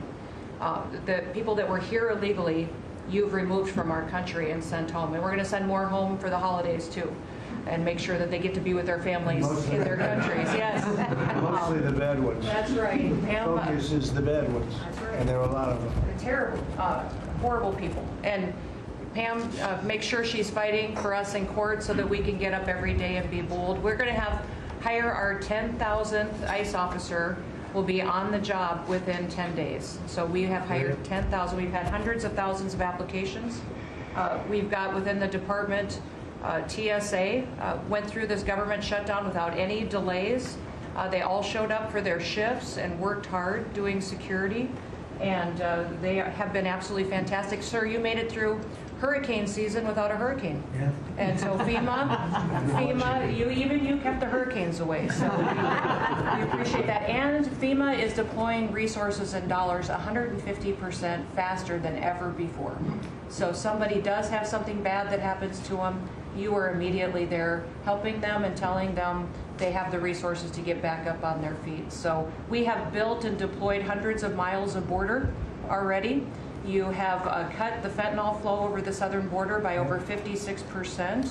You've saved hundreds of millions of lives with the cocaine you've blown up in the Caribbean. And, you told me to look into Minnesota and their fraud on visas and their programs. 50% of them are fraudulent, which means that wacko Governor Walz either is an idiot or he did it on purpose. And I think he's both, sir. He brought people in there illegally that never should have been in this country, said they were somebody that they're not. They said they were married to somebody who was their brother or somebody else. Fraudulent visa applications, signed up for government programs, took hundreds of billions of dollars from the taxpayers, and we're going to remove them and we're going to get our money back. And we're going to, this next year, make sure that we only put people in leadership positions in this country that love this country and have its back. So thank you for letting us get up every day and have a purpose. We Thank you appreciate very it. much. Thanks, Chrissy. Appreciate it. Mr. President, you're exactly right. We are saving this country. We're doing it one Main Street at a time, and we're doing it at record speed and at record levels. Under your leadership, small business optimism, according to the U.S. Chamber Index for small businesses, has reached an all-time high in the history of that index. So on Main Street, the economy is coming back thanks to your leadership, thanks to getting Biden inflation under control.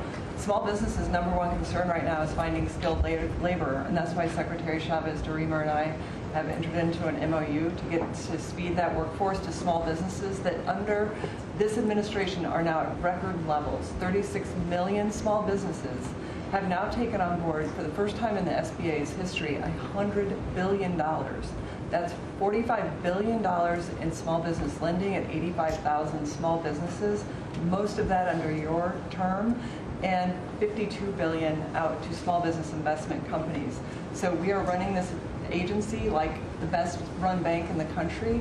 We are growing small businesses across Main Street, and we're deregulating to the tune of $100 billion, working with all my fellow cabinet members. And thank you for putting together the best cabinet in history. Iron sharpens iron, and thank you for bringing such a strong leadership group together. And then finally, I've walked factory floors from Alaska to Maine, and the workers, the small businesses, most manufacturers in this country are small businesses, 600,000 of them. They are so grateful to your fair trade, low inflation, deregulation agenda that is creating national security and economic security in this country like never before. And so I want to also finally thank you for bringing faith back to the White House, to this administration. I want to thank Brooke for hosting the Cabinet Bible Study and invite everyone tomorrow to Bible study and making this country something that we can be so proud of under your leadership. And I am so blessed and honored to be part of this team. So thank you, Mr. President. Thank you very much. Thank you, Mr. President, for your leadership. I am truly grateful to be a member of your team here at this table to help support you in delivering on the promises that you made to the American people.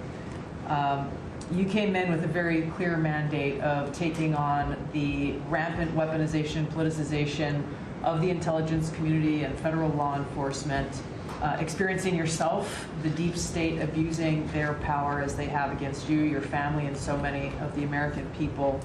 Bring out accountability truly for those who have abused their power, making sure that the intelligence community is supporting your efforts in keeping the American people safe, secure, and free, and being the president of peace. I'm grateful to be in this position as your Director of National Intelligence to support you in these efforts, and I'll cover very briefly what we've done over the last year under your leadership and what we look forward to continuing to focus on next year.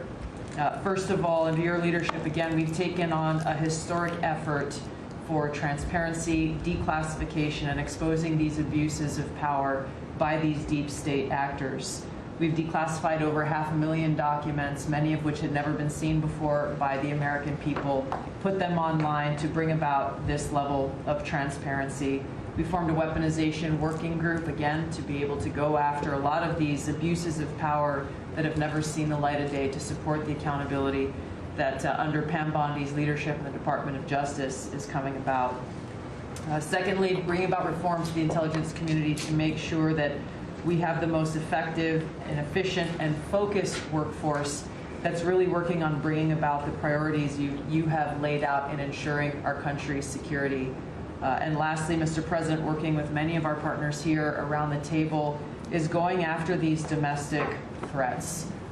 We have threats coming from both Islamist ideology as well as Islamist terrorists, foreign terrorist organizations, and those who seek to do harm to the American people, many of whom were let in across our borders under the previous administration.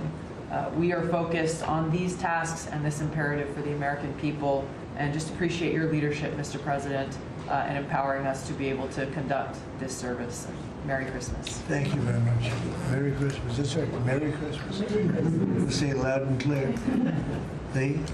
Mr. President, your team at the Trump EPA has been crushing it all year to fix the big mess that we inherited and deliver amazing results for the American people. I've had the opportunity to visit all 50 states since confirmation earlier this year, and to hear from real people where they meet, where they live, and to bring their great ideas and their asks back to us to be able to deliver for them.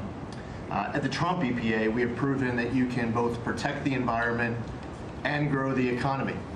On the environmental front, since you were sworn in earlier this year, we have averaged a big environmental accomplishment every single day. On the 100th day, the 200th day, the 300th day of your presidency, each time we released a list of our top 100 environmental accomplishments. That has included a historic LA wildfire cleanup that you ordered us to complete in record time, which we did, and the Army Corps, under the leadership of our great Secretary of War, did their part as well. The federal government completely did all of the work needed to allow these residents and businesses to be able to rebuild, but poor leadership at the local and state level, unfortunately, is still resulting in these property owners unable to rebuild, and it's wrong. We also were able to reach an agreement with Mexico to be able to implement a plan to permanently end a decades-old raw sewage crisis on the southern border with Mexico. And Secretary Rubio and his team, Chris Landau, Ambassador Johnson, they've been amazing to get that done. On the deregulatory front, we have proudly launched a massive blitz that amounts to the largest deregulatory effort by any agency in the history of the United States. To put some perspective on it, in 1 year, at one agency, we will do more deregulation than entire presidencies have done across all agencies. It's incredible. You could go back across 4-year terms, 8-year terms, you've never seen this much deregulation. One agency, 1 year. In fact, when finalized, the proposed rescission of the 2009 Obama EPA endangerment finding amounts to the largest deregulatory action in the history of the United States of America. From fixing the agency's definition of waters of the United States, which is important for our farmers, our ranchers, and other landowners, to the effort to end electric vehicle mandates and promote consumer choice, eliminating regulations designed to eliminate entire sectors of our energy economy. We're thinking big and we're delivering big.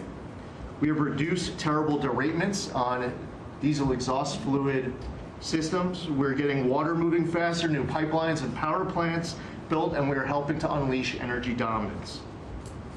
Mr. President, on the operational front, we have significantly reduced the size of the agency workforce, and we are accomplishing more with less.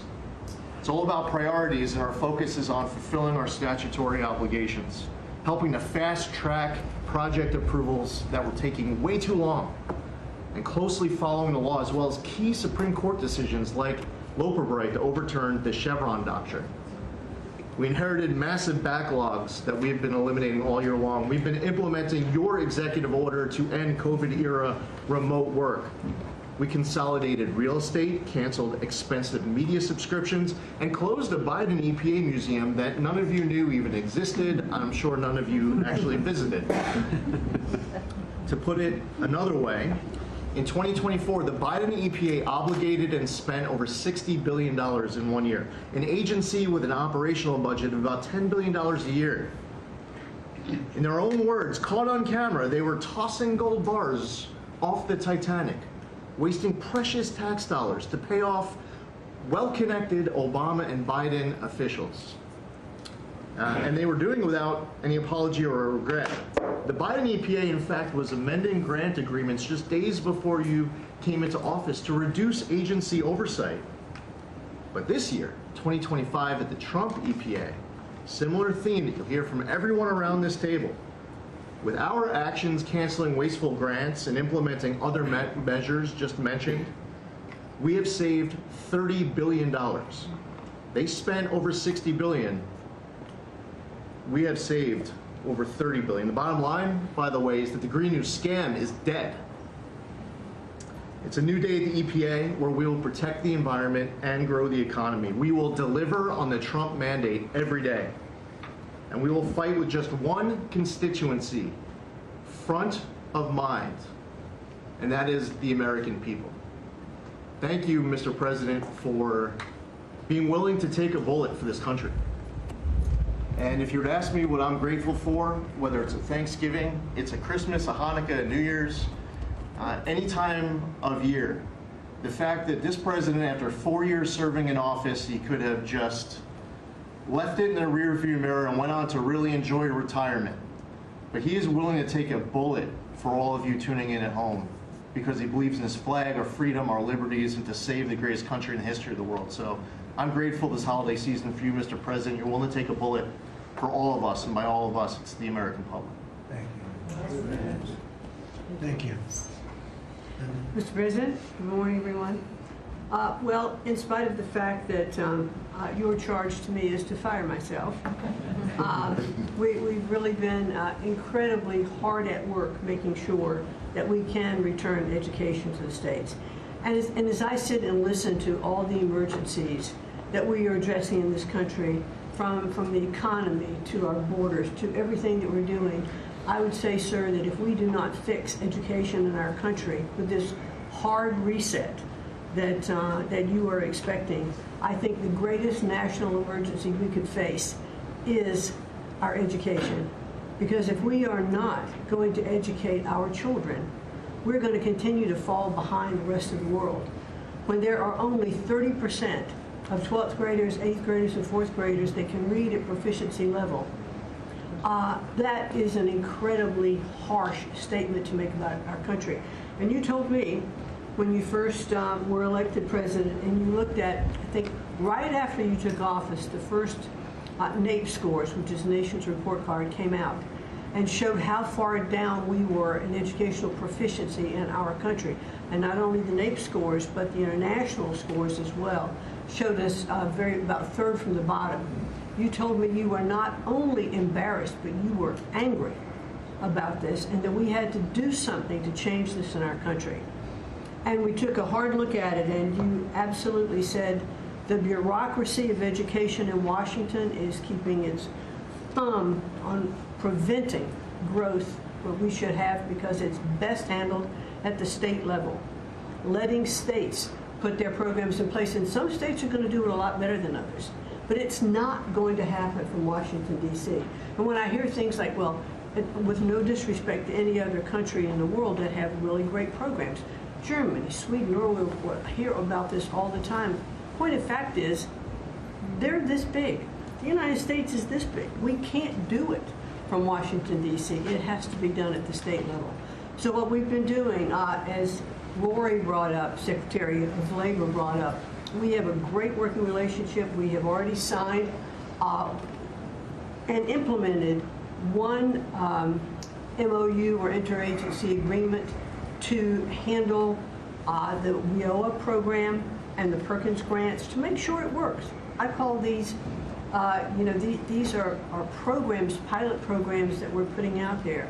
And if these are going to work, we will be able to permanently transfer these programs to other agencies. They're working like a charm. We've taken some of our best people in education. It still operates under the budget of the Department of Education and under the management of the Department of Education, but working with Lori's personnel. And when I hear pushback on that to say, well, how can this possibly work to take education and put it in labor? Let's be efficient. One example, in order to draw down on a lot of the grants that they are helping us with, we're using their grant system. The grant system at the Department of Education is like held together with bubble gum and rubber bands. And it did not interact with any other agency. Now, we have this really smooth operation already in labor. So that has prompted us to sign also other interagency agreements, 2 more with labor, 1 with HHS, 1 with the Department of State, and we'll be moving other programs, but these are proof of concept. Let's make sure they're working and working smoothly before we ask Congress to codify these permanent moves. So that's kind of in the world of K through 12, what we're looking at right now, but in the world of higher education, as Attorney General Bondi mentioned, we've been working really very hard to make sure that we've got anti-Semitism and DEI out of our universities, and put some pretty stiff fines on, worked some good deals. I've enjoyed working with Harmeet, who is just an incredible negotiator. So we're bringing all of that to bear as well. So I can say, sir, that we are moving to return education to the states and to bring the level of education back up, making sure our students can read, are reintroducing the science of reading in schools. And going into next year, I can honestly say we've got a lean, mean machine operating at the Department of Education. There's only half the workforce when we started, and we're more efficient, and I think we're going to see better results as we move into next year. So thank you for this incredible opportunity. Thank you very much. Thank you, Mr. President, during this holiday season for empowering us at HHS, me, Dr. McCary, Jay Bhattacharya, and Dr. Oz, to change the trajectory of this agency towards public health in a way from the tradition of serving the mercantile interests of the medical industrial complex and the big pharmaceutical companies. 2 weeks ago, we ended, under your leadership, a 20-year war on women by removing the black box warnings from hormone replacement therapy. The medical cartel was telling women that hormone replacement therapy during menopause was dangerous for them. In fact, here's what the science said.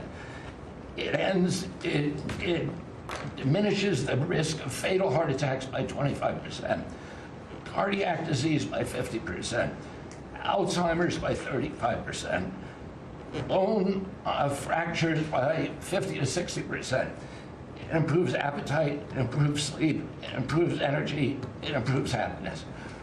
There are tens of millions of women in this country who have been deprived of that therapy because of just scientific malpractice by the medical cartel. We are now remedying that, and this remedy will now be available to all women who want it during one of the most difficult transitions of their lives. MFN is one of our greatest accomplishments. It would not have happened without you. You were the only person who believed in it. You drove us to get it done. We've now made agreements with the 5 biggest pharmaceutical companies. We have 12 more in the lineup to make agreements. By the time this administration leaves office, 95% of the drugs in this country we will have the lowest prices of any nation in the developed world. Americans are already getting the benefits from these. These companies are already lowering these prices dramatically, as you noticed.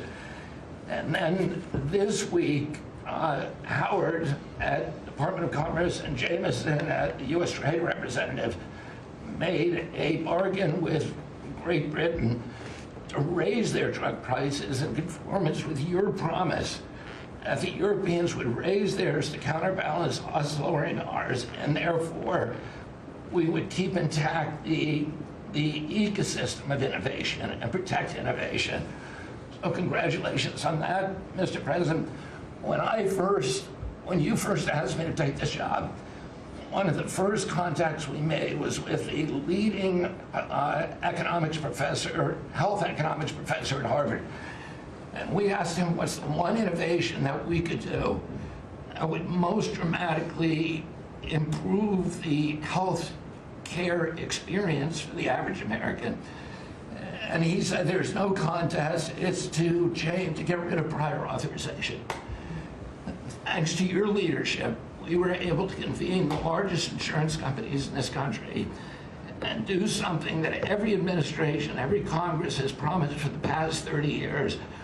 We actually got it done. We convened the insurance companies representing 280 million Americans and got them to agree, most of them by January of 2026, for 2 months from now, to remove prior authorization for most of their procedures, for all the procedures we want them removed from. And that means that American patients at the point of care will be able to get an answer immediately. If your doctor says you need knee surgery, you will know before you leave that doctor's office whether your insurance company will pay for it or not. Similarly, healthcare records, the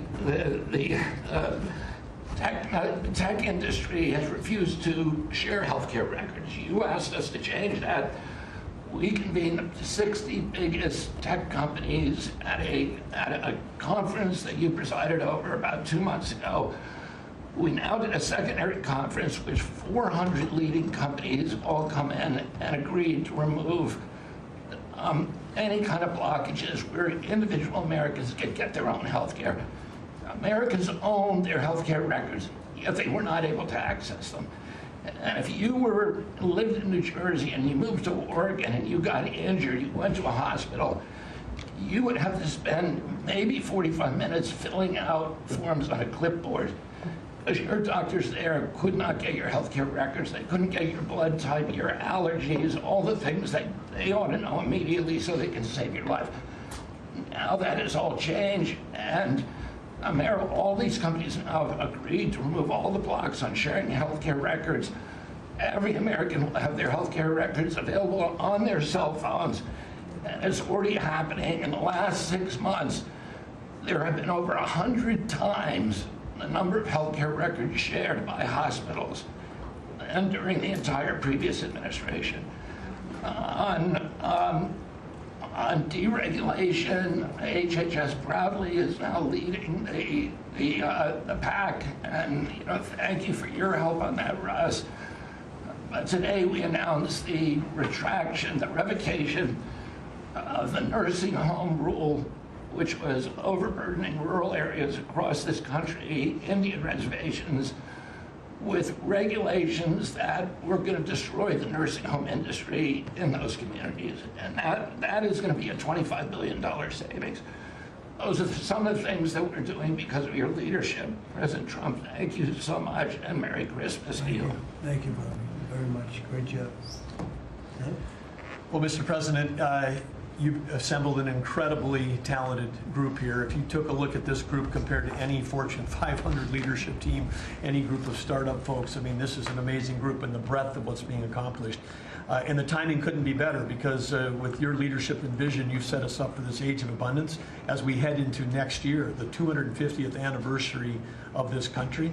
And what are we heading into that year? As we've talked around the table, you've heard about massively lower taxes, massively lower regulation, abundant energy, record capital investment coming in, job growth. I mean, we are set up to really have something to celebrate next year. And I just again want to say thank you to everybody around the table. You gave us one big assignment in Interior. Of course, Interior, the largest balance sheet in the world. In the Department of Interior, if it was a standalone company, 500 million acres of surface, 700 million acres of subsurface, over 3 billion of offshore from Guam to the Virgin Islands. And you said, we got to take care of that balance sheet, we got to develop those resources. And what have we done across that? Producing record amounts of oil, record amounts of gas. And again, we set out with a goal, energy diplomacy, sell energy to our friends and allies.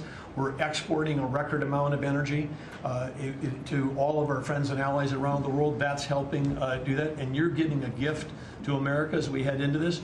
You're giving us peace abroad, and you're giving us prosperity at home. That bodes so well for our country. One small little gift that we're giving to all Americans from one teeny part of Interior, which is the national parks, is that not only are we keeping prices low for all American citizens, offering 10 free days for our national parks next year to coincide with our holidays, but also a $100 surcharge for non-residents. That is going to raise hundreds of millions of dollars for our for helping restore and preserve all of our best parks.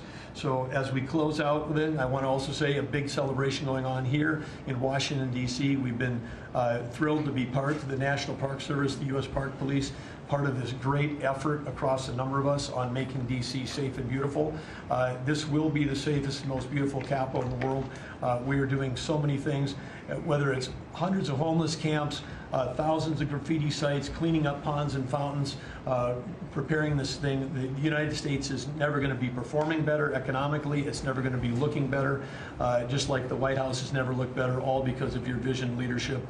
So again, thank you, sir. You've given an incredible Christmas gift to Americans by setting us up for an incredible 250th anniversary. That's very nice. Thank you, Ted, very much. Marco? Well, thank you, Mr. President. First of all, this is a very talented team, as you've seen, and as you know, because you picked every single one that's on. You deserve tremendous credit for doing that. It's an honor to be in this role. It's also an honor to be involved in and be a witness to what I believe is the most transformational year in American foreign policy since the end of the Second World War, at least.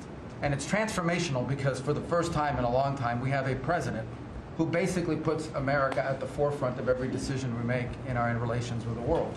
And that may sound weird to people, like, of course you always do. No, that hasn't always been the case until about a year ago. And I think we've all witnessed in our own respective spaces how in every interaction the president has with the world, the goal he has in mind is very simple. Does what you want us to do, or is it what or is it going to make us stronger? Is it going to make us richer? Is it going to make us safer? If it is, he's for it. If it's not, he's against it. If something's going to make America weaker or poorer or less safe, the president's going to be against it. And every single thing he has done in our foreign policy has been driven by the American people in mind. And I can go down the list. Why has he focused on mass migration? It's very simple, because no country is safe if you can just walk in without us knowing who you are into your country. We've seen the destruction that that's wreaking, not just in our own country, but the impact that it's having in Europe and in many other parts of the world. You talk about trade deals and the trade situation it's been involved in. People, all this reporting on it, it's very simple. The president views the last 40 years as an era of which American workers and American farmers have been ripped off. They've been ripped off, and what he's saying is we want to have trade with the world, but it has to be a trade in which American businesses and American workers and the products they make and what American farmers grow and produce has a fair shot to be sold around the world. On issue after issue, that's been the case. You talk about foreign aid reforms. This is not our money. This is taxpayer money. When the president has said is we're going to do foreign aid, but we're going to do foreign aid for countries that are aligned with the United States and in a way that doesn't waste the taxpayers' money. Mr. President, you deserve tremendous credit for that. Many of us, the Vice President, by the way, I want to acknowledge, has played an extraordinary role in our foreign policy, and he too has been a witness to all of this as it's been occurring, and he's been a big part of it as well. You talk about NATO. The president's not against NATO. He went to NATO and basically said, look, you guys, we're paying all the money, and he got them to do the 5% commitment, which everybody said was never going to happen, it was impossible. Everything this president does is driven by the American people. Whether you don't have to agree with the actual move, but understand the motivation. The motivation is always you, the American people, and what's good for you, for your family, for the country, and for our economy. But the president is also committed to peace in a way that all of us have seen. He achieved in Gaza, and he does it, by the way, not just because he hates war and he thinks wars are a waste of money and lives, but because he's the only leader in the world that can. No other leader in the world could have pulled off what happened in Gaza. And I can tell you, I can't get into the details. The Vice President knows what I'm talking about. That deal doesn't happen without the president's direct interaction with the leaders that were involved in this decision making. And everyone said that deal couldn't hold. And then the president shepherded through the United Nations of all places to get a global coalition of countries to line up behind the peace deal, behind the border peace. And it's still, every day is a challenge, but it's been driven personally by the president. It's the reason why we're involved in this whole Ukraine-Russia conflict. That's not our war. It's not the president's war. This war started, it never would have happened if you'd been president. But this war is going on, and the president is trying to end it, not because, listen, we got a million things to focus on in the world as a country, but he's the only leader in the world that can help end it.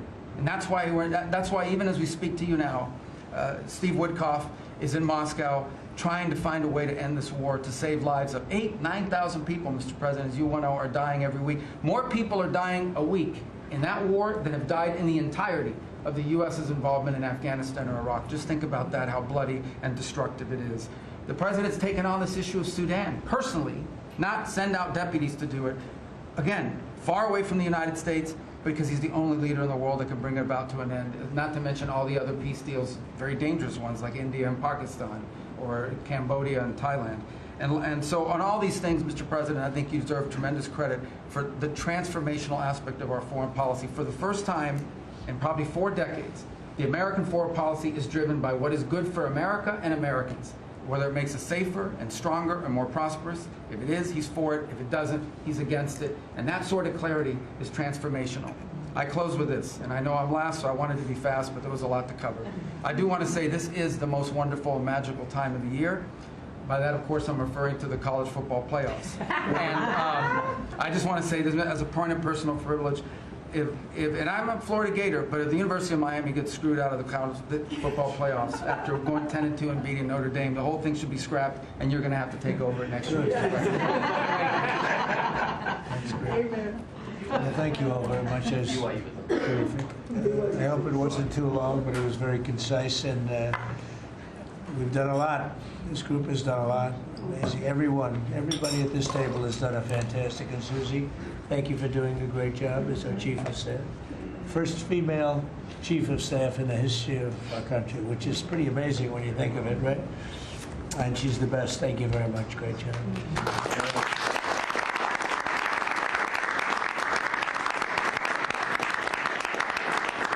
So after that, do you want to ask any questions? Mr. President, there's been a lot of speculation about who the next Fed chairman could possibly be. You said you have somebody in mind. How many names were you given on the final list? And does that person currently work on the board of Federal Reserve? Well, I'd say that we probably looked at 10. Then Scott interviewed some people that I didn't know, but he knew. And a lot of people were involved in the process, actually, and Howard was involved. But I think we probably looked at 10, and we have it down to 1. Can you answer this? I want to ask you about Elon Musk, if I could. You talked about Elon Musk. You had him in dinner here in the White House. Is he now back in your circle of friends? Well, I really don't know. I mean, I like Elon a lot. He was a very, he really helped during the election with his endorsement. He felt strongly. Look, we had one problem. You know, I didn't want to have everybody have to have an electric car, and he makes electric cars. And yeah, I think we get along well. No, on affordability. Mr. President, thank you. Yeah, one more. Yeah, when you talk about affordability, is going forward, are the American people, do you believe, getting impatient with the reforms that you're making? They've talked about it's about. I think they're getting fake news from guys like you. Look, affordability is a hoax that was started by Democrats who caused the problem of pricing, and they didn't end it. When look, they lost in a landslide. We won every swing state. We won the popular vote. We won everything. You take a look at districts. It was 2,750 to 525. Because that was an affordability problem. We brought it down. Look at energy. Look at the gasoline price. That's like the simplest, and it's the biggest. Because if energy comes down, everything comes down. That's the way it works. We're going to be at 250. You said 199 in some places of the country, right? You said it. I didn't say it. And they won't check you. They'll check me. So I'd like to use your number. 199 a gallon. Unthinkable if you go back a year and a half ago. It's unthinkable.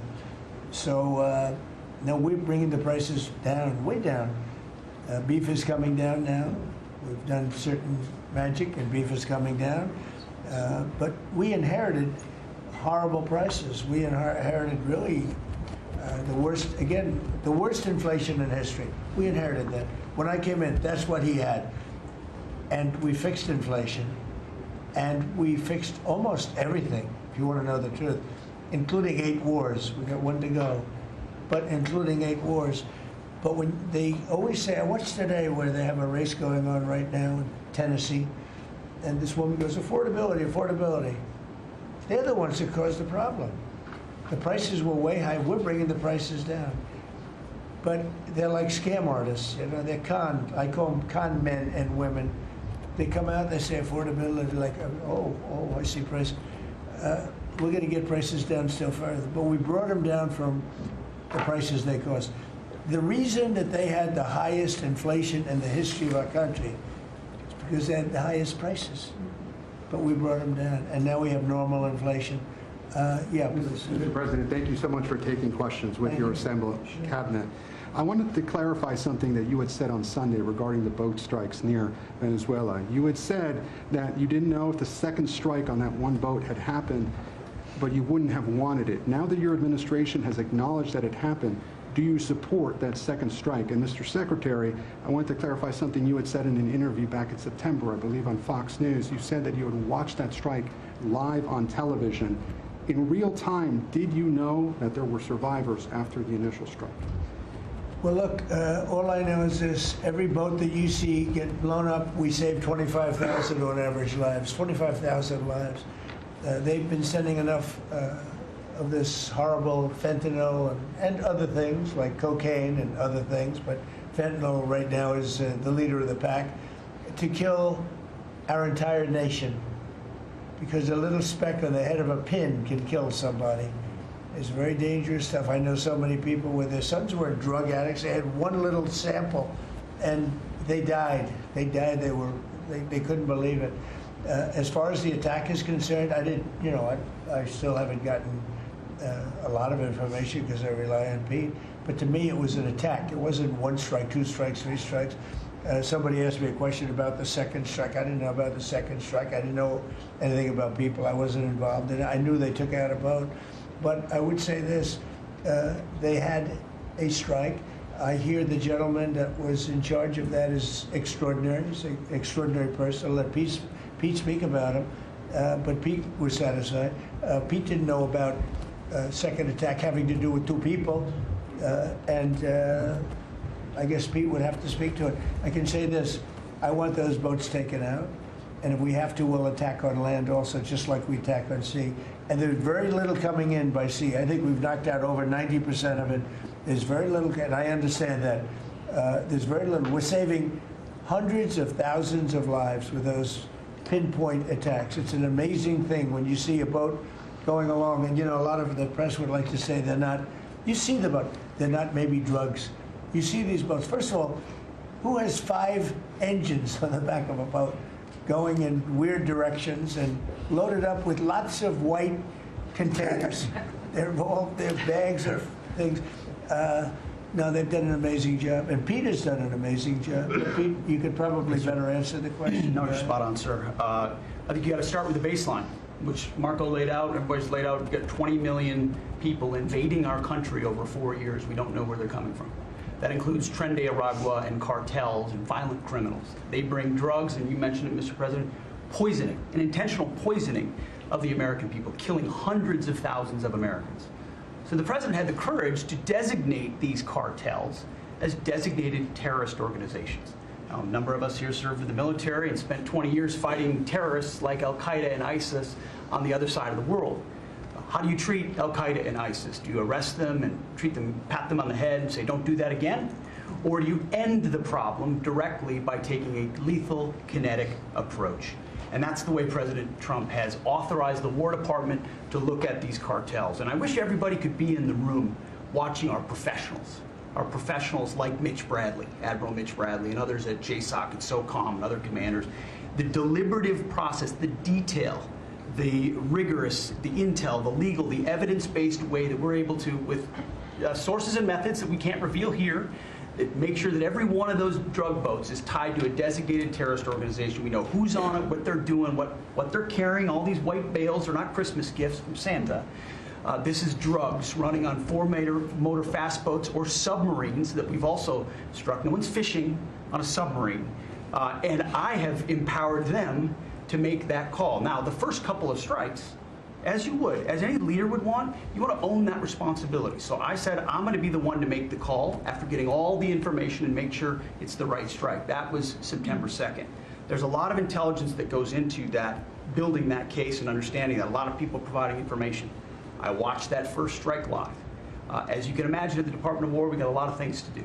So I didn't stick around for the hour and 2 hours, whatever, where all the sensitive site exploitation digitally occurs. So I moved on to my next meeting.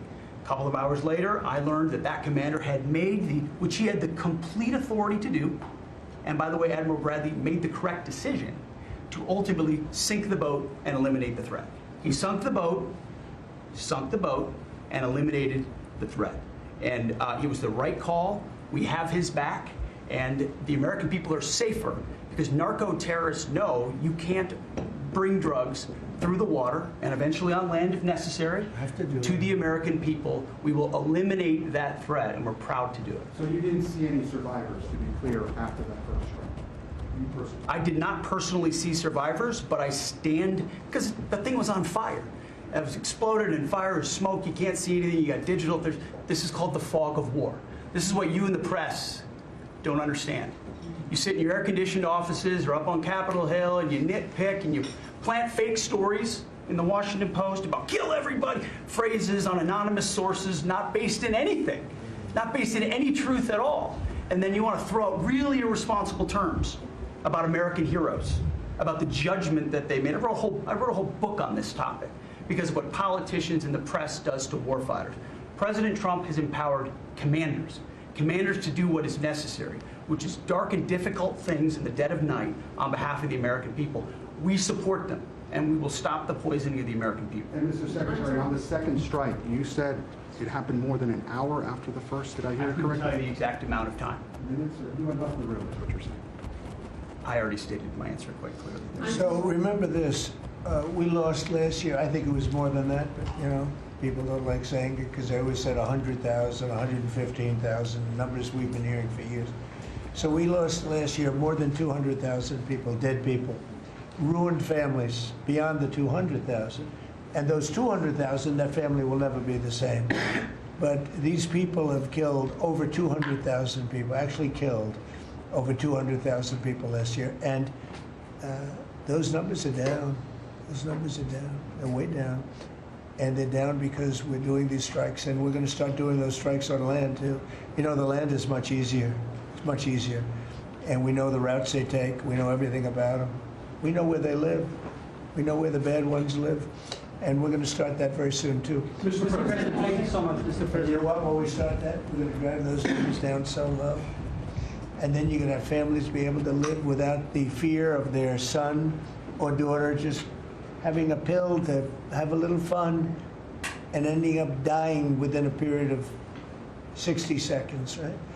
No, we're not going to let that happen. We're not going to let it continue to happen. What Biden did to this country by allowing all these people, and I call them animals in many cases, I think they're animals, to come into our country and destroy our country and let all those drugs pour in, let people just walk across the border like it was nothing. You look at them, a lot of them, you know, you say, oh, let's not discriminate. I'm not talking about color. I'm just talking about, you look into the eyes of some of these people, we're smart, and you see a killer. Come on in, just come on in. 11,888 murderers. Many of them committed more than one murder. He allowed them into our country, totally unvetted, totally unchecked. But he also allowed drugs to come in at record numbers, and hundreds of thousands of people a year died. And we're taking those son of a bitches out, yeah. Thank you so much, Mr. President, for taking our questions. I think this is the most transparent administration I ever seen. I'm impressed by these people. I'll tell you, how strong are you? You've been holding it for 2 hours. You know, there are very few physically. There are very few people who could do. I'm very proud of you. Whoever the hell you are, I have no idea who you are, but you're strong. Thank you, Mr. President. Mr. President, last week, militia groups in Iraq attacked the Kurdistan region's gas field, the largest gas field, which even the U.S. companies invested in the energy sector in the Kurdistan region. And the Kurdistan Prime Minister requested the United States to provide them some sorts of means and defense system to defending their civilian infrastructure and U.S. investment in the Kurdistan region. Are you willing to providing them the support? And if I had this question, tomorrow the United States is going to open and inaugurate one of the... Can you speak louder? Yeah, of course. Is that possible? What? You're the most gentle, beautiful voice, but you're a very gentle person. Go ahead. Just take fewer words and louder. Yeah, sure. I will repeat my first question. Last week, the Iraqi militia groups attacked one of the largest gas fields in the Kurdistan region of Iraq, which even the U.S. companies have invested in these gas fields. Yeah. And then, are you from Iraq? I'm from Kurdistan, Iraqi Kurdistan. Okay. Yeah. Working for Ruda Media Network. And the Kurdistan Region Prime Minister, he requested the United States to providing them some sort of defense system to defending these gas fields and U.S. investment in the Kurdistan region. Are you willing to helping them? Well, we're going to look at it. I heard about it, and I'm hearing about it more now, frankly. It wasn't at the top of my list. It's a very unusual question, I think, but I assume you're from the area, and to you it's a very important question, and to me it is also, because people are being killed. I will say this, Iraq has been much different in terms of us than they were prior to us taking out the nuclear capability of Iran. You know, Iran has gone down many, many steps in terms of its fear factor. They were the bully of the Middle East, and they're really not the bully of the Middle East anymore. And Iraq was being bullied by Iran. We had a president that thought it was brilliant to blow them up, and they blew them up, and all of a sudden, instead of having a power that was basically equal to Iran, they had Iran ruling the Middle East for a long period of time. But Iraq, from the day we hit them with those B-2 bombers and knocked out and obliterated, because CNN said, well, maybe it wasn't total obliteration. Well, it turned out it was totally obliteration. It was every single one of those missiles hit its target. It was actually amazing, but it was wiped out, totally wiped out. I will tell you, Iraq has been a much friendlier place. They talk to us. The Prime Minister actually nominated me along with about 78 other countries for the Nobel Prize. I'm the only one that was nominated by almost 100 countries that didn't get it. But that's okay. But I saved a lot of lives. I saved a lot of lives. But Iraq nominated us for the Nobel Prize, and that was a great honor. You know, we didn't expect that from Iraq. Iraq has been a much different place since the taking out of Iran the nuclear capability. Yeah, let's get to another question. Here we go. This guy's a beauty. Go ahead. Secretary Rubio mentioned your meetings ongoing in Russia today. Do you have any update from Mr. Witkoff and Mr. Kushner? No update, because I've been spending too much time with you. I mean, we're spending a lot of time in here. We wanted to do this you talk about being open and transparent. This has to be the most transparent administration in history. We spent a lot of time answering your questions and giving you a lot of good, good results. I mean, I think everybody here gave you good results. But no, I don't. I will have after I leave here. But do you hope for a breakthrough, or is it not? I don't know. Look, I don't know. All I can tell you is that we're trying very hard to save 25 to 30,000 people, mostly men, mostly soldiers, every month. 25,000 to 30,000 soldiers. It's impossible. That's half a stadium. Take a big football stadium. Take half of those people in a stadium, and they're wiped out. They're killed every month. It's crazy. That war is crazy. That would have never happened with me, and it didn't happen for 4 years. And you just mentioned potential land strikes. Can you elaborate anything on that? Yeah, I'll elaborate. If they come in through a certain country or any country, or if we think they're building mills for whether it's fentanyl or cocaine. I hear Colombia, the country of Colombia, is making cocaine. They have cocaine manufacturing plants, okay? And then they sell us their cocaine. We appreciate that very much. But yeah, anybody that's doing that and selling it into our country is subject to attack. So not necessarily just Venezuela? No, not just Venezuela, no. Venezuela's been very bad. Venezuela's been really bad in something else, probably worse than most, but a lot of other people do it too. They would send murderers into our country. They would empty their jails into our country. They sent people into our country that we don't want. They sent their drug dealers and their drug people into our country. They sent people from their mental institutions into our country, and we're getting them out. That was bad. That was real bad. And they also sent drugs. Yeah. On Tim Walz, Mr. President, do you think he should resign over the fraud scandal in his state? And who should? Tim Walz, over the fraud scandal in his state. Look, I think the man's a grossly incompetent man. I thought that from the day I watched J.D. destroy him, and I was saying, who was more incompetent, that man or my man? I had a man and he had a man. They were both incompetent, and I had a man and a woman. I thought she was very incompetent too, but now she's leading the field, and I think she's leading the field in this for the nomination. Anyway, look, that's up to them. That's up to the Democrats. You know, the problem with them is they have really bad policy.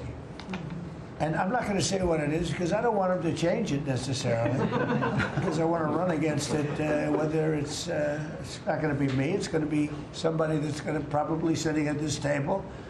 Could be a couple of people sitting at this table. Could be a couple of people running together sitting at this table, you know. But I want them to win because we've done a great job for this country, and I want that to be carried forward. And you know, I think we have a tremendous bench, really a tremendous bench. But no, I think that Waltz is a grossly incompetent man. There's something wrong with him. Okay, there's something wrong with him. And when you look at what he's done with Somalia, which is barely a country, you know, they have no anything. They just run around killing each other. There's no structure. And when I see somebody like Ilhan Omar, who I don't know at all, but I always watch her for years. I've watched her complain about our Constitution, how she's being treated badly. Our Constitution, the United States of America, is a bad place. Hates everybody, hates Jewish people, hates everybody. And I think she's an incompetent person. She's a real terrible person. But when I watch what is happening in Minnesota, the land of 1,000 lakes, or however many lakes they have, they got a lot of lakes. But this beautiful place, and I see these people ripping it off, and now I'm understanding, and you're going to look at that, Scott, I hear they ripped off Somalians, ripped off that state for billions of dollars, billions, every year, billions of dollars, and they contribute nothing. The welfare is like 88%. They contribute nothing. I don't want them in our country, I'll be honest with you, okay? Somebody would say, oh, that's not politically correct. I don't care. I don't want them in our country. Their country's no good for a reason. Their country stinks, and we don't want them in our country. I can say that about other countries, too. I can say it about other countries, too. We don't want them to hell. We have to rebuild our country. You know, our country's at a tipping point. We could go bad. We're at a tipping point.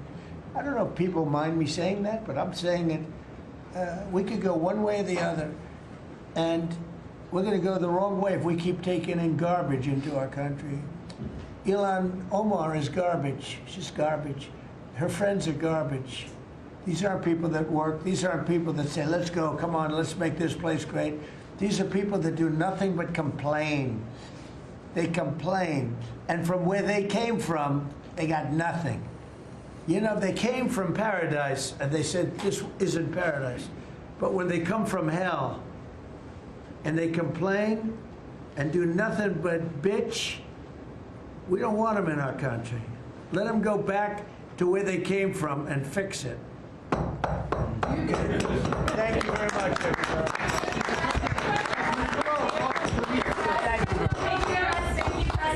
Mr. President, has Maduro offered to leave?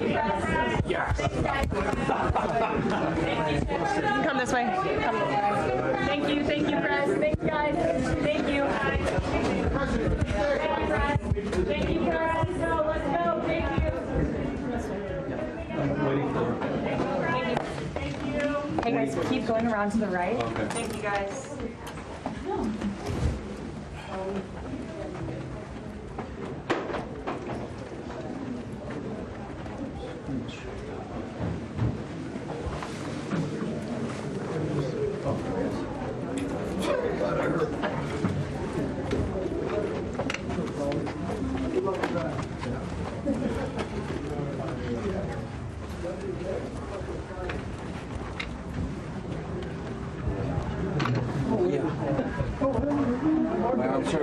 My arm started to cave and I had to shift up. Pictures you took of Mark getting his shout out.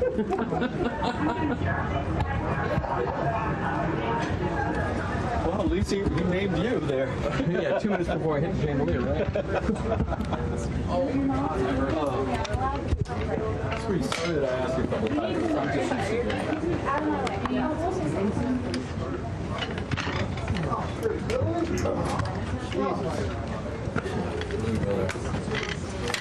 Oh.